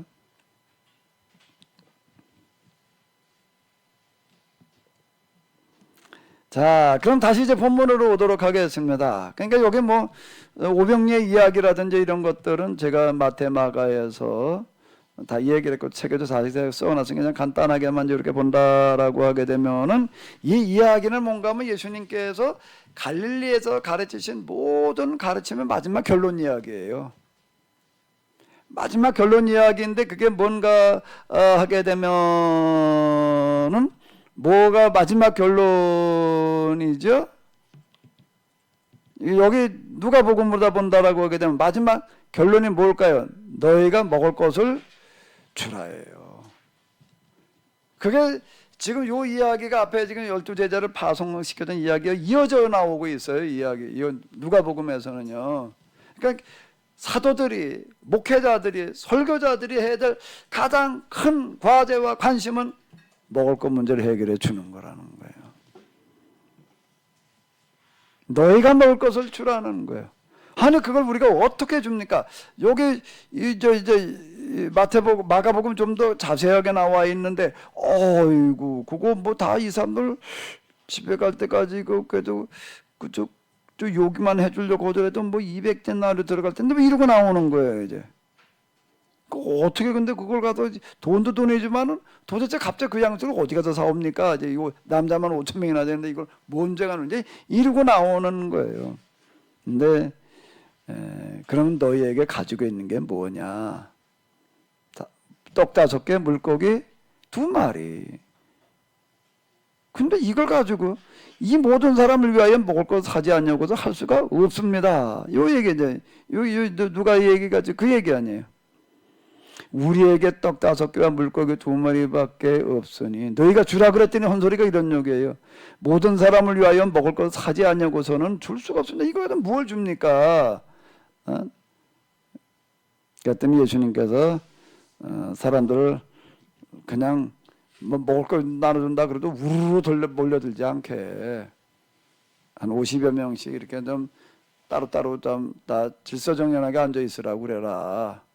그리고 여기서 이제 오병이의 그런 사역을 하시는 거죠. 12바구니를 거뒀다. 먹고 남은 게 12바구니나 됐다라고 이렇게 기록이 되어져 있는데, 이 이야기들은 뭔 얘기가 되는가 하게 되면은 교회가 해야 될 사명, 설교자가 해야 될 사명은 바로 지금 이거라는 거예요. 그게 갈릴리 사역의 마지막 결론이에요. 요한복음으로 넘어가게 되면 요한복음과 공관복음은 내용이 겹쳐지는 거가 순환의 이야기 빼놓고서는 별로 없는데, 그 중에 하나가 뭔가 하게 되면은 오병이의 이야기예요. 오병이의 이야기인데, 근데 요한복음의 오병이의 이야기는 뭐하고 또 같이 나오는가 하게 되면은 순환 사화 가운데에서 예수님께서 제자들과 마지막 식사하시는 성만찬에 내 살인이 먹어라 내 피린이 마셔라라고 그렇게 얘기하시는 그런 얘기하는데, 근데 요한복음에는 식사하시는 이야기인데 그 얘기가 없어요. 그럼 빠져버렸어요. 그리고 제자들 발을 씻기셨다는 얘기. 근데 내 살인이 먹어라 내 피린이 마셔라라는 얘기가 어디 나오는가 하게 되면은 요한복음에서는 이 오병이의 사건 뒤에 나오는 거예요. 여기다가 그걸 갖다가 옮겨다 놨어요. 그건 요한의 신학이에요. 이거는요. 실제로는 그 예수님께서 성만찬 시간에 하신 얘기였다고요. 근데 그걸 왜 오병이의 자리도 옮겨다 놨는가라고 한다면은 그게 무슨 얘기가 되는 거겠어요? 예수님께서 마지막으로 제자들로 식사를 하시는데, 그 식사는 6월절 식사를 하신 게 아니에요. 6월절에 맞춰서 하시기는 하지만은 6월절 식사는 양과 누룩 없는 떡을 가지고 하게 되어져 있는 거예요. 근데 예수님 뭘 가지고 식사를 하셨어요? 떡과 포도주예요. 그 일반 식사를 하시는 거예요 지금요. 이것부터가 벌써 이게 파격적인 얘기가 되는 거고, 그 당시 예루살렘에 6월절 지키러 온 사람들은 양을 다 제대로 때는 그걸 돌려받아 가지고 그걸 가지고 6월절 식사를 했다고요. 그리고 그 주인집에 그 숙박비가 없었어요. 숙박비는 뭘로 줬는가 하면 짐승 가죽으로 줬다는 거예요. 그러였는데 그게 아닌 거예요. 일반 떡과 포도주를 가지고 식사를 하시면서 내 살인이 받아 먹어라 내 피를 마셔라. 그러니까 너희가 세우는 새로운 언약이다라는 그런 얘기는 뭔 얘기가 되는가 하게 되면은 너희가 해야 될 가장 큰 사명은 먹는 문제를 해결해 주는 거다라고 이렇게 얘기를 하신 거예요. 그게 요한복음에서는 그래도 이 오병이어와 성만찬 예식사가 같이 나오는 거죠. 근데 이게 성만찬 예식사와 요한복음에는 왜 같이 나오느냐라고 한다면, 요한복음은 90년대에 쓰여졌는데 그때쯤 가니까 사도행전에 가게 되면 30년경에 이제 사람들이 모이게 되면 사도들의 가르침을 받아가지고서 어떻게 하는가 하면 서로 떡을 떼면 건 양식을 나눠 먹었다는 얘기가 되는 거예요. 근데 시간이 지나가면서 이게 어떻게 되는가 하게 되면은 야 예수님께서 십자가에서 돌아가신 것은 날에 그 살과 피를 주시는 어떤 그런 사건이야. 성만찬 시간에 우리가 하신 말씀은 십자가에서 대신 죽으시고 우리를 위해서 죽으셔서 그거가지고 구원받는다는 이런 말씀이야. 이게 그걸 상징하는 거야라는 식으로다가 이젠 뭘로 가는가 하게 되면 양식 나눠 먹는 이야기로 가는 게 아니라 그냥 하나의 지금 우리가 하는 성찬식이 돼버리고 있는 거예요. 그래서 그거를 방지하기 위해서 요한은 아예 성만찬 예식사 속에 식사하시는 시간 속에 성만찬 예식사 빼버렸어요. 그걸 어디로 끌고 왔다고요? 오병이어로 끌고 온 거예요.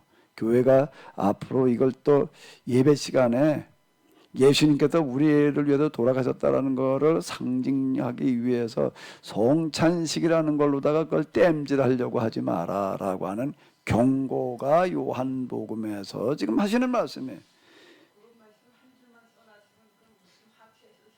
와서 좀 마이크 잡고 얘기해봐. 그 뭐 혼자 뒤에서 뚜덜뚜덜하지 말고.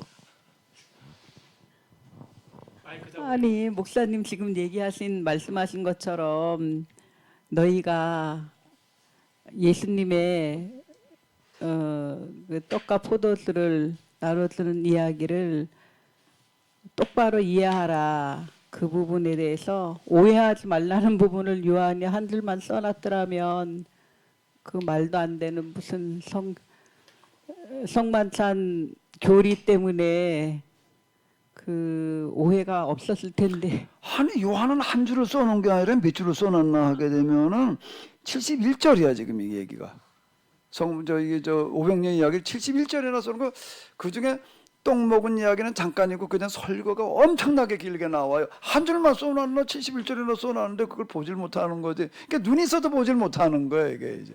그걸 뭐라고 그러냐면 눈 가지고 보지 못하는 건 청맹관이라는 거예요 이제. 아니 오해하지 말라고 그쪽에도 옮겨내다 놨는데 왜 그걸 못 읽어? 그리고 그 이후에 교회가 지금 마가복음에서 얘기를 한 거가 뭔가 하면은 이게 미사로 가는 거예요 이제. 거기 예배 자체는 미사로 다 드리고 있는 거예요 지금. 아예 그냥 예배가 미사야 그냥. 그렇게 이렇게 떡이니 받아 먹어라 막 그렇게 예수님의 진짜 살과 피로 간다는 식으로 다 이렇게 화채설이라는 걸 가지고 얘기를 하고요. 화채설, 임재설, 공제설, 무슨 뭐 상징설 그래가지고 이제 정만찬 교리라는 그런 신학이 만들어지는데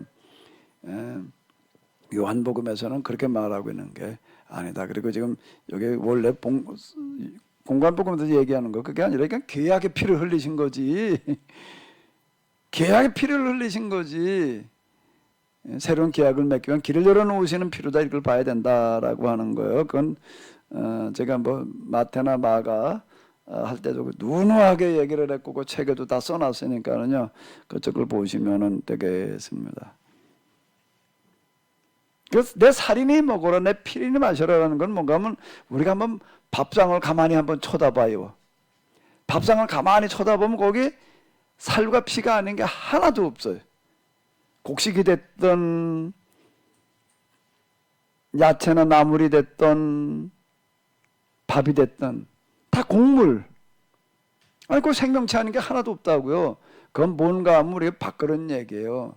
우리가 내가 먹는 게 다 생명을 먹는 거야. 생명을 먹는 건데 그 살과 피를 먹는 거라고요. 우리가 그런 거 아니에요? 과일 아까 우리 여기 방송으로만 보시는 분들한테는 좀 침 넘어가실 것 같아도 얘기 드리기가 좀 그런데 무슨 사과에다가 또 뭐였지 또 뭐 하나 있었던데 난 또 올해 참외 또 처음 먹어봤어. 아니 뭔 4월에 참외를 먹고 그래. 참외에다가 또 저게 무슨 옷꽃이야 뭐야 저거 한과 옷꽃이 아니야? 자 이런 거 이렇게 먹어서 근데 다 생명을 먹은 거예요. 사과라는 생명을 먹은 거고, 그리고 참외라는 생명을 먹은 거고, 점심 우리가 먹은 밥 반찬 중에 생명 아닌 게 뭐가 있냐고요. 그러니까 뭔 얘기야? 넌만 네가 함께 먹는 게 다 생명이니까 먹고 너는 그 생명값을 해라. 밥값해라.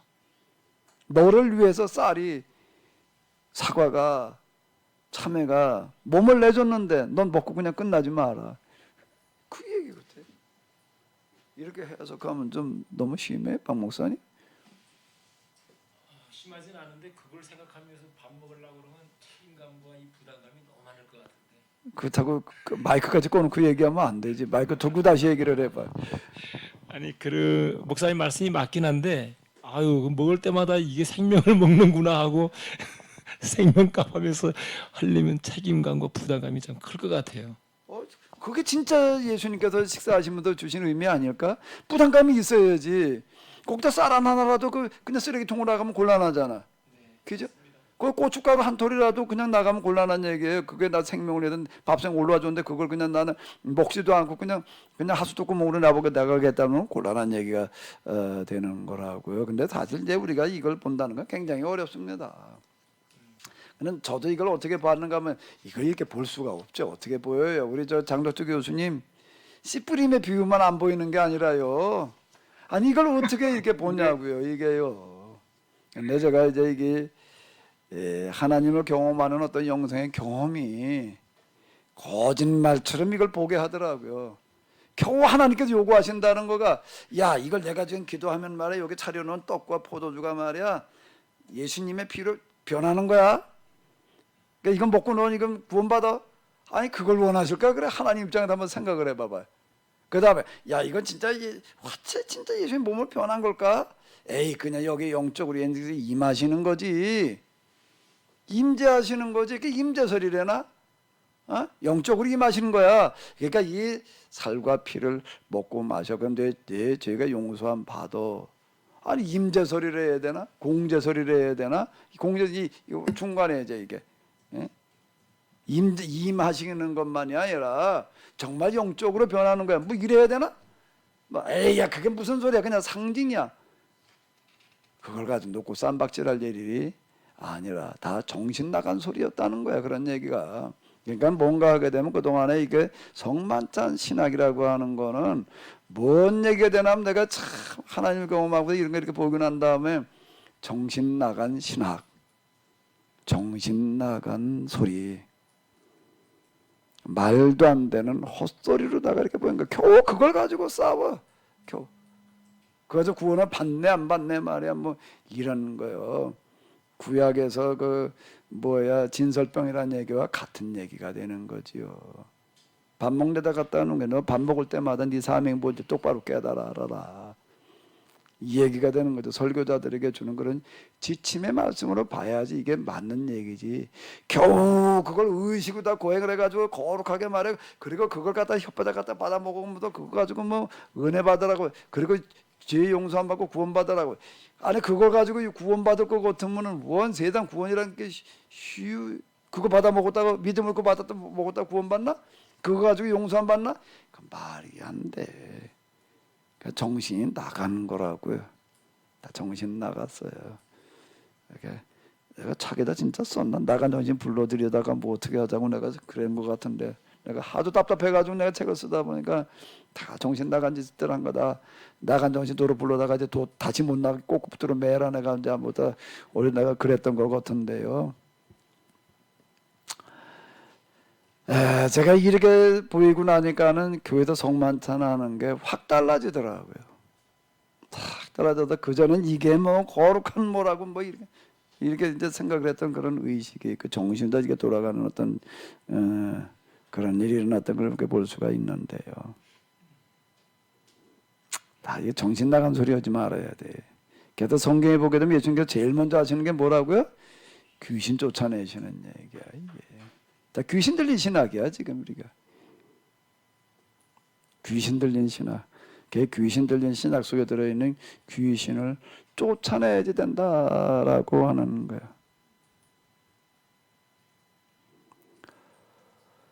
어, 9장 18절로 가도록 하겠습니다. 예수님께서 따로 기도하실 때 제자들이 주와 함께 있더니 물어 이르되 무리가 나를 누구라고 하느냐라고 하는 이런 말씀. 근데 베드로가 뭐라고 그랬다고요? 주는 그리스도시 살아계시는 그건 어디 나오는 얘기야? 지금 누가복음에 있는데. 예? 그 베드로가 뭐라고 그랬냐면 주는 그리스도시 살아계신 하나님의 아들이시니이다 라고 그랬고, 좀 마가복음에서는 뭐라고 그랬게? 주는 그리스도신이다. 또 누가복음에서는요 하나님의 그리스도신이다. 그랬더니 예수님께서 마태복음에서는 뭐라고 그러셨는가 하면 바요난 시몬아 네가 잘했다라고 칭찬을 하셨고, 네가 복이 있다. 천국 셋째를 내가 너에게 주겠다. 그렇게 마가복음에서는 어떻게 했다고요? 그딴 소리 하지 말라고 경고하셨대. 아무한테도 그딴 소리 하지 말아라. 그리고 누가복음에서도 이 말을 아무에게도 이르지 말라고 명하셨다. 경고하사. 이제 경고하사 명하셨다는 거예요. 이중화법을 쓰고 있습니다. 이게 뭐 뜻이냐?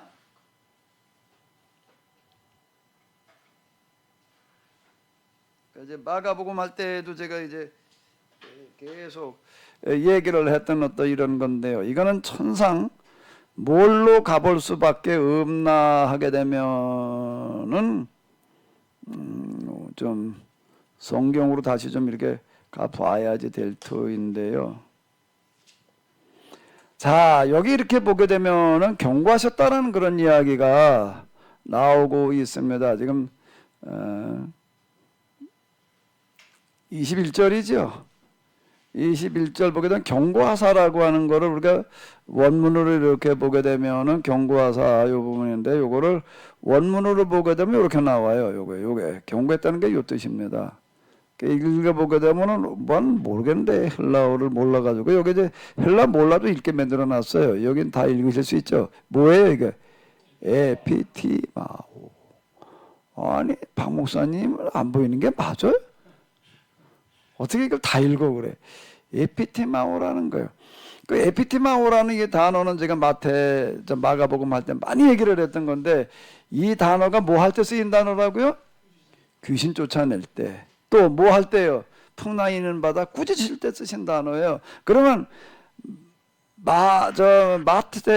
베드로가 이 말을 했을 때 예수님께서 뭐라고 얘기를 하셨는가 하면 귀신 쫓아낼 때 쓰신 단어 쓴 거예요. 그 절대 말하지 말라고 그랬다는 거예요. 마태복음에도 얘기한 거고 너무 달라요. 마태복음에서는 바요나시면 네가 복이 있다 이렇게 얘기를 하셨어요. 근데 여기는 경고하셨다는 거예요. 근데 여기는 뭐라 주는 그리스도 신이다 이렇게만 얘기를 했습니다. 하나님의 그리스도 신이다 이렇게 되는 거예요. 그때 경고를 하셨다는 얘기는 뭔가 하게 되면 이거는 마귀 쫓아내실 때 하신 그런 얘기. 이건 뭔가 하면 제가 앞에서 계속 얘기한 대로 여기도 제자들이 고백한 건 뭔가 예수님을 유대인의 메시아로 고백을 한 얘기가 되는 거예요.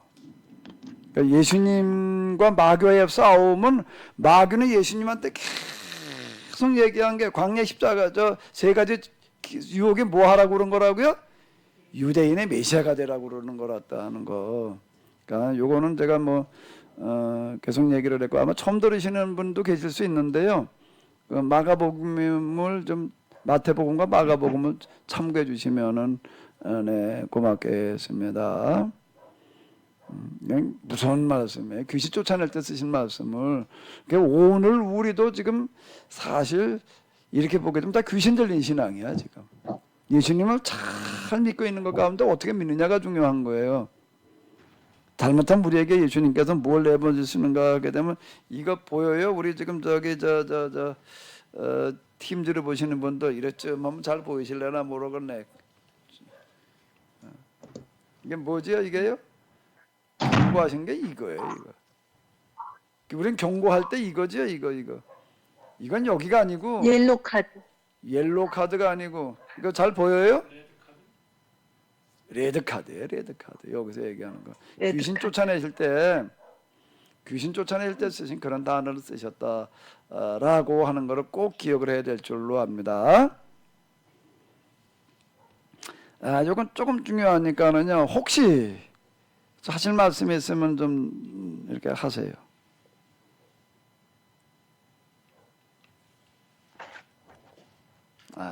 잘못하면 레드 카드 받는 수가 있어요. 방송으로 보신 분들도 아마 이 화면을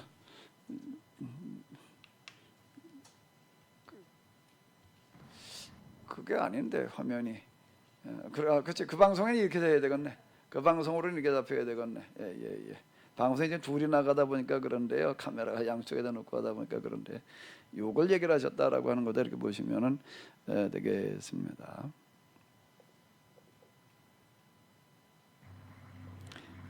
자, 그러면 그 다음에는요 또 가겠습니다. 이제 그리고 나서 그리고 어디로 가시는가 하면 그 제자들 데리고 이제 신해산이래네. 변화산으로 가셔서 여기 이렇게 보게 되면 기도하시러 가셨어요. 누가복음에는 기도하시러 산에 올라가사 기도하실 때 이러고 나오네. 그건 누가복음은 기도를 많이 강조를 하는 거예요. 그건 누가 가본 교회 모습이었어요. 이거는요. 우리가 여긴 교회에 기도를 정말 많이 하는데 이건 진짜 살아있는 기도들을 하고 있는 거예요. 예수님에게서 그 기도하시는 모습들을 많이 이야기해 놓고 사도행전에도 모이면 기도하는 이야기 이렇게 많이 써놓은 게 바로 그런 얘기예요. 기도하러 가시는 거예요. 기도하시러 산에 올라가서 기도하실 때 그냥 용모가 변화되신 게 아니에요. 기도하실 때 용모가 변화되시고 그 제자들 가서 기도를 하라고 그랬더니 여기도 누가복음에만 나오는 겁니다. 기도를 하라고 그랬더니 베드로와 함께 있는 자들이 깊이 졸다가 이러고 나가요. 이게 누가복음이에요. 딴 데는 그런 얘기가 없어요. 누가복음에서 32절 깊이 졸다가 온전히 깨어나 정신이 확 들었어요. 깊이 졸다가 온전히 정신 깨어나 이렇게 나와야죠. 그 왜 그랬는가 하게 되면 정신이 번쩍 들었는데 졸다가 조는 것도 그냥 졸지를 않았대. 깊이 졸다가 이러고 나가고 있습니다. 근데 정신이 확 깨나가지고 보니까 왜 깨나면 예수님께서 그냥 변화되어 계시는 거야. 그리고 또 보니까는 예수님 주변에 두 사람이 있는 거예요. 그게 누구였죠? 모세와 엘리야. 그러니까 정신이 확 깼대. 그냥 잠에 다 도망간 거예요. 이제. 그리고 이제 그 두 사람이 떠나갈 때에 베드로가 그러는 거예요. 누가복음에서는 또 독특하게 써놓고 있습니다. 베드로가 두 사람이 누구예요? 모세와 엘리야가 떠나갈 때에 베드로가 이분들 가지 말라고 붙들래. 왜? 우리가 여기가 그분도 살 집을 만들어 주겠다고 집 줘 주겠다고 가지 말라고 또 붙드는 얘기가 나와요. 지금요. 하나는 모세를 위하여 하나는 엘리야를 위하여 이제 졸다 깨가지고도 이제 잠꼬대는 소리인데 그럴 즈음에 말할 즈음에 구름이 와서 그들을 덮는지라 구름 속으로 들어갈 때 무서워했다. 이제 이렇게 좀 상세하게 이렇게 나오고 있습니다. 이건 뭔가 하면 이제 예수님을 하나님으로 경험하는 그런 사건들이 지금 여기서 일어나는 거죠. 그런 이야기로 지금 이제 누가복음은 갈릴리 사역을 이제 마무리 짓고 있습니다. 그다음에 내려오시는 그런 이야기인데요. 그러고 나서 이제 그 다음부터는 이제 예루살렘으로 올라가는 길이 되겠습니다. 여기가 다시 이제 누가복음에서 이제 가장 중요한 내용인데 누가복음에만 들어있는 내용들이 여기 다 거의 다 들어있죠. 이 부분은 굉장히 중요합니다. 다시 앞부분도 물론 중요한데요. 누가가 정말 뭘 얘기하려고 하는지 교회를 통해서 뭘 만났는지가 이제 예루살렘에 올라가는 길에서 나누는 그런 것들 속에 누가복음에만 나오는 이야기들이 거의 다 그렇게 되겠습니다. 자, 혹시 하실 말씀들이 있으시면 좀 해주시면 고맙겠습니다.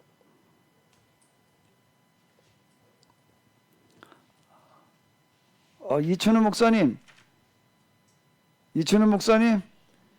아이고, 이춘우 목사님, 뒷 배경이 엄청 멋있는데 여기 어디 앉아 계시는 거예요 지금? 네.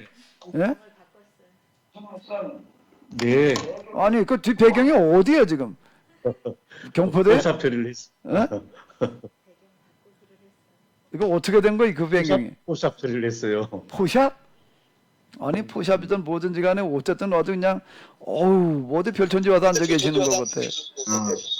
얼굴도 좀 볼터치도 좀 하고요. 또 어디서 바까지 사모님 어디 가셨어? 사모님 좀 불러보셔봐. 여기 옆에 있습니다. 일로 오세요 사모님. 사모님 이렇게 그냥 바쁘신 우리 이춘우 목사님 사모님은 지금 약사이신데요. 또 이렇게 수요일날 그냥 하루 종일 시간 내 가지고서 이렇게 들으셨는데 우리 사모님한테 좀 말씀하실 수 있는 시간 좀 드려야 될 것 같아요. 사모님 좀 말씀 좀 하세요.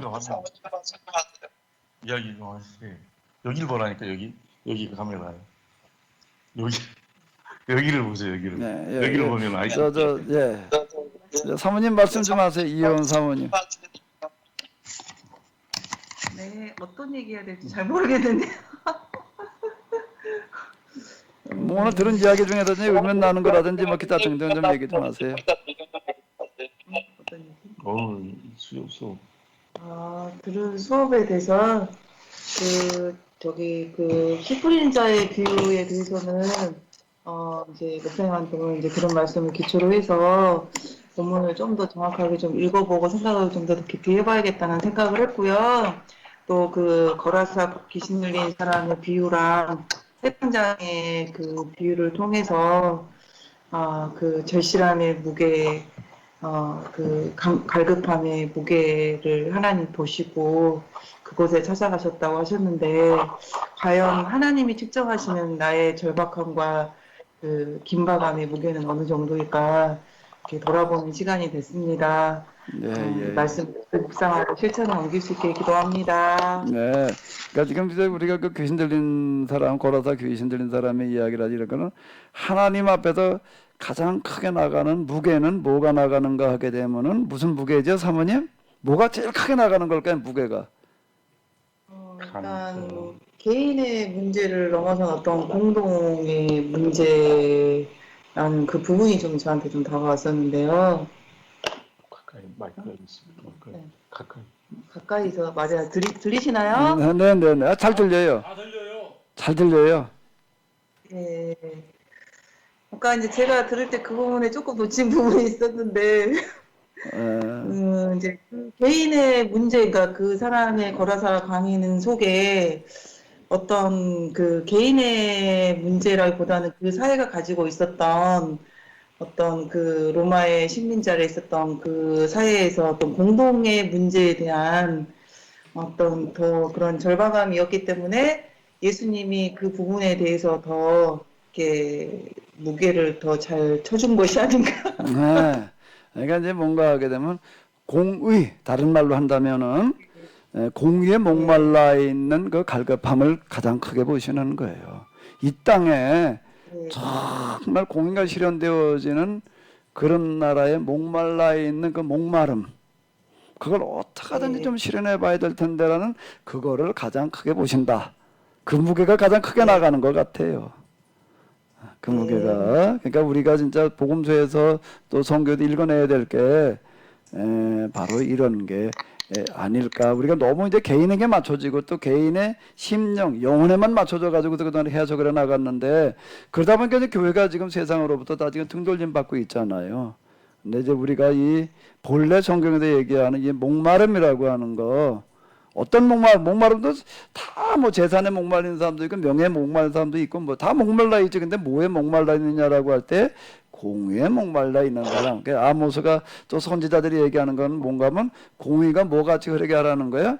강같이 흐르게 하라. 그게 하나님께서 찾으시는 것이다. 그 공의의 목마름이 나에게 지금 얼마나 있는가. 갈급함이 정말 이거를 해결을 시키는 거라고 한다면은 거기에 지금 8장에서 우리가 봤던 그 여인들이 그걸 따라 나서는 거예요. 그를 위한 거라고 한다면은 내가 거기에도 동참할 수만 있다면은 이렇게 되는 거죠. 그러니까 사교의 얘기도 그런 얘기가 되는 거고요. 우리가 이렇게 봐나가는 거가 이제 성경에 얘기하는 핵심이 아닐까라고 이렇게 보여지고요. 특히 공의에 대한 목마름이라고 하는 이런 부분들이 누가복음에서는 그게 이제 핵심에 들어가는 그런 주제가 된다라고 보면은 이렇게 되겠습니다. 예, 우리 목사님 사모님 갑자기 화면이 바뀌어져 가지고 난 이게 어떻게 돼서 이런 화면이 지금 나오는 건지 난 잘 모르겠는데, 예, 어쨌든 오늘 우리 수고 많으셨습니다. 아유, 네, 수고하셨습니다. 또 뭐 좀 너무 멋있어요. 누구 또 하실 말씀 있으시면 좀 하세요.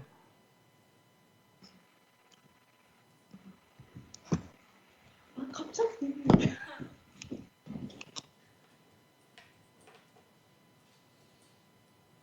네, 하실 말씀 아무도 없으신가요? 우리 저기 한경욱 전도사님, 안녕하세요. 한줄 카메라 좀 한번 켜보세요. 네. 네, 카메라. 예. 네, 반갑습니다. 네. 하루 종일 꼬박 들으셨는데, 네. 예, 아주 한 말씀 좀 하세요. 정말 매번 매 시간마다 이렇게 말씀을 깨달아갈 수 있는 거에 정말 큰 감사를 드리고요. 정말 누가복음의 핵심이 공의에 대한 목마름을 하나님께서 가장 크게 보신다. 그것이 또한 제 마음에 크게 와닿고, 제가 혹여나 지금까지나 앞으로 하나님께 정말 이렇게 하나님께서 찾아오시는 그런 정말 공의에 대한 목마름이 정말 다른 사람보다 더 큰 사람이 될 수 있을까라는 생각도 많이 해봤습니다. 예, 예. 네네, 고맙습니다. 오늘 이렇게 자리 함께 네, 해주신 분 너무 감사합니다. 감사드리고요. 우리 같이 찬양 좀 한번 또 부르도록 하겠습니다. 찬양 부르기 좀 맡을 텐데요. 우리 구약은 옛 계약, 우리 이거 좀 같이 부르시도록 하겠습니다.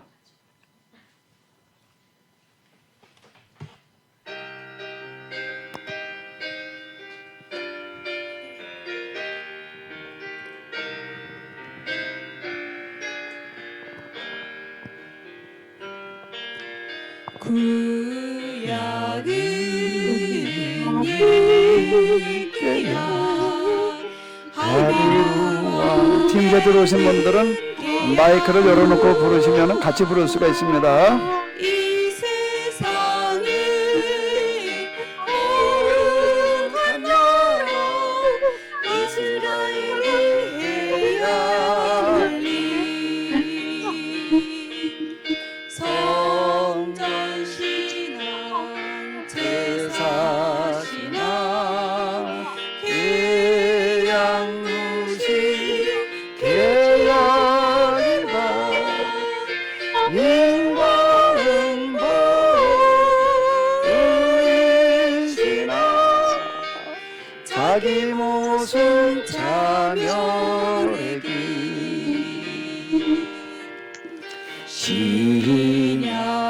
신약은 세계야 죄인들과 맺은 계약 이 땅 위에 하나님 나라 교회가 해야 할 일. 영원 구원 내세 천국 계약 무시 계약이라 신앙의 행위무가 자기 모습 자멸에게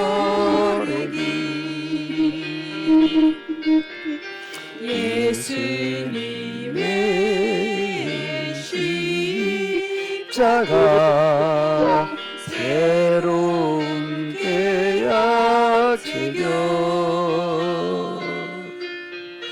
이 세상에 천국 실현 예수님의 가르치심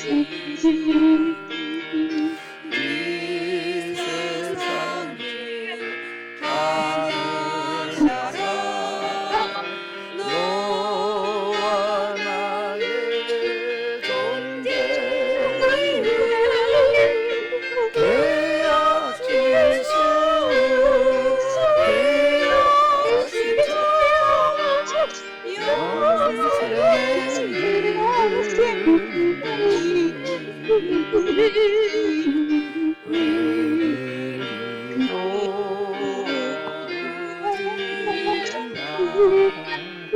이렇게도 몰랐었나 2000년은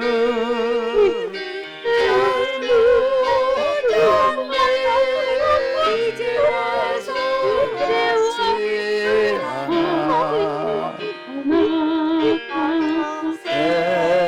생태의 멸종이 우리 모두 자초한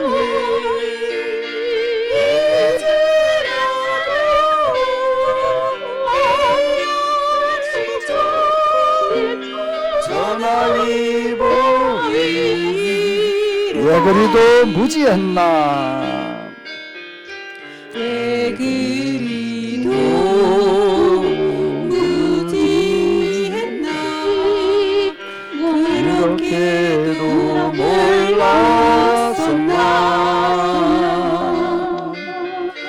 이 청년을 잘못 갔네 이제 와서 어찌하나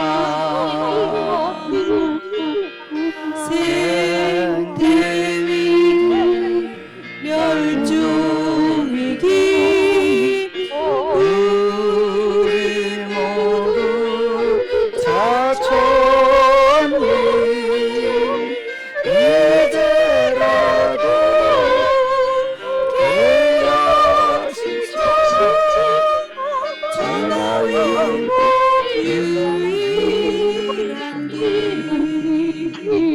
하나님 오늘 하루 동안 저희들에게 이와 같이 귀한 시간 주셨음을 감사드립니다. 하나님 저희들이 말씀을 똑바로 깨달아 알고 똑바로 실천으로 옮길 수 있는 그래야 정말로 코로나 사태가 지금 보여주는 것처럼 심각한 위기를 맞고 있는 우리 시대에 새로운 길을 제시할 수 있는 저희 모두가 되도록 인도하여 주시옵소서. 오늘 하루 이와 같이 원격으로 멀리에서 자리를 갖춘 모든 분들에게 함께 하시며 은혜 베풀어 주시옵소서. 우리 주 예수 그리스도의 이름으로 기도하옵나이다. 아멘. 네, 하루 종일 수고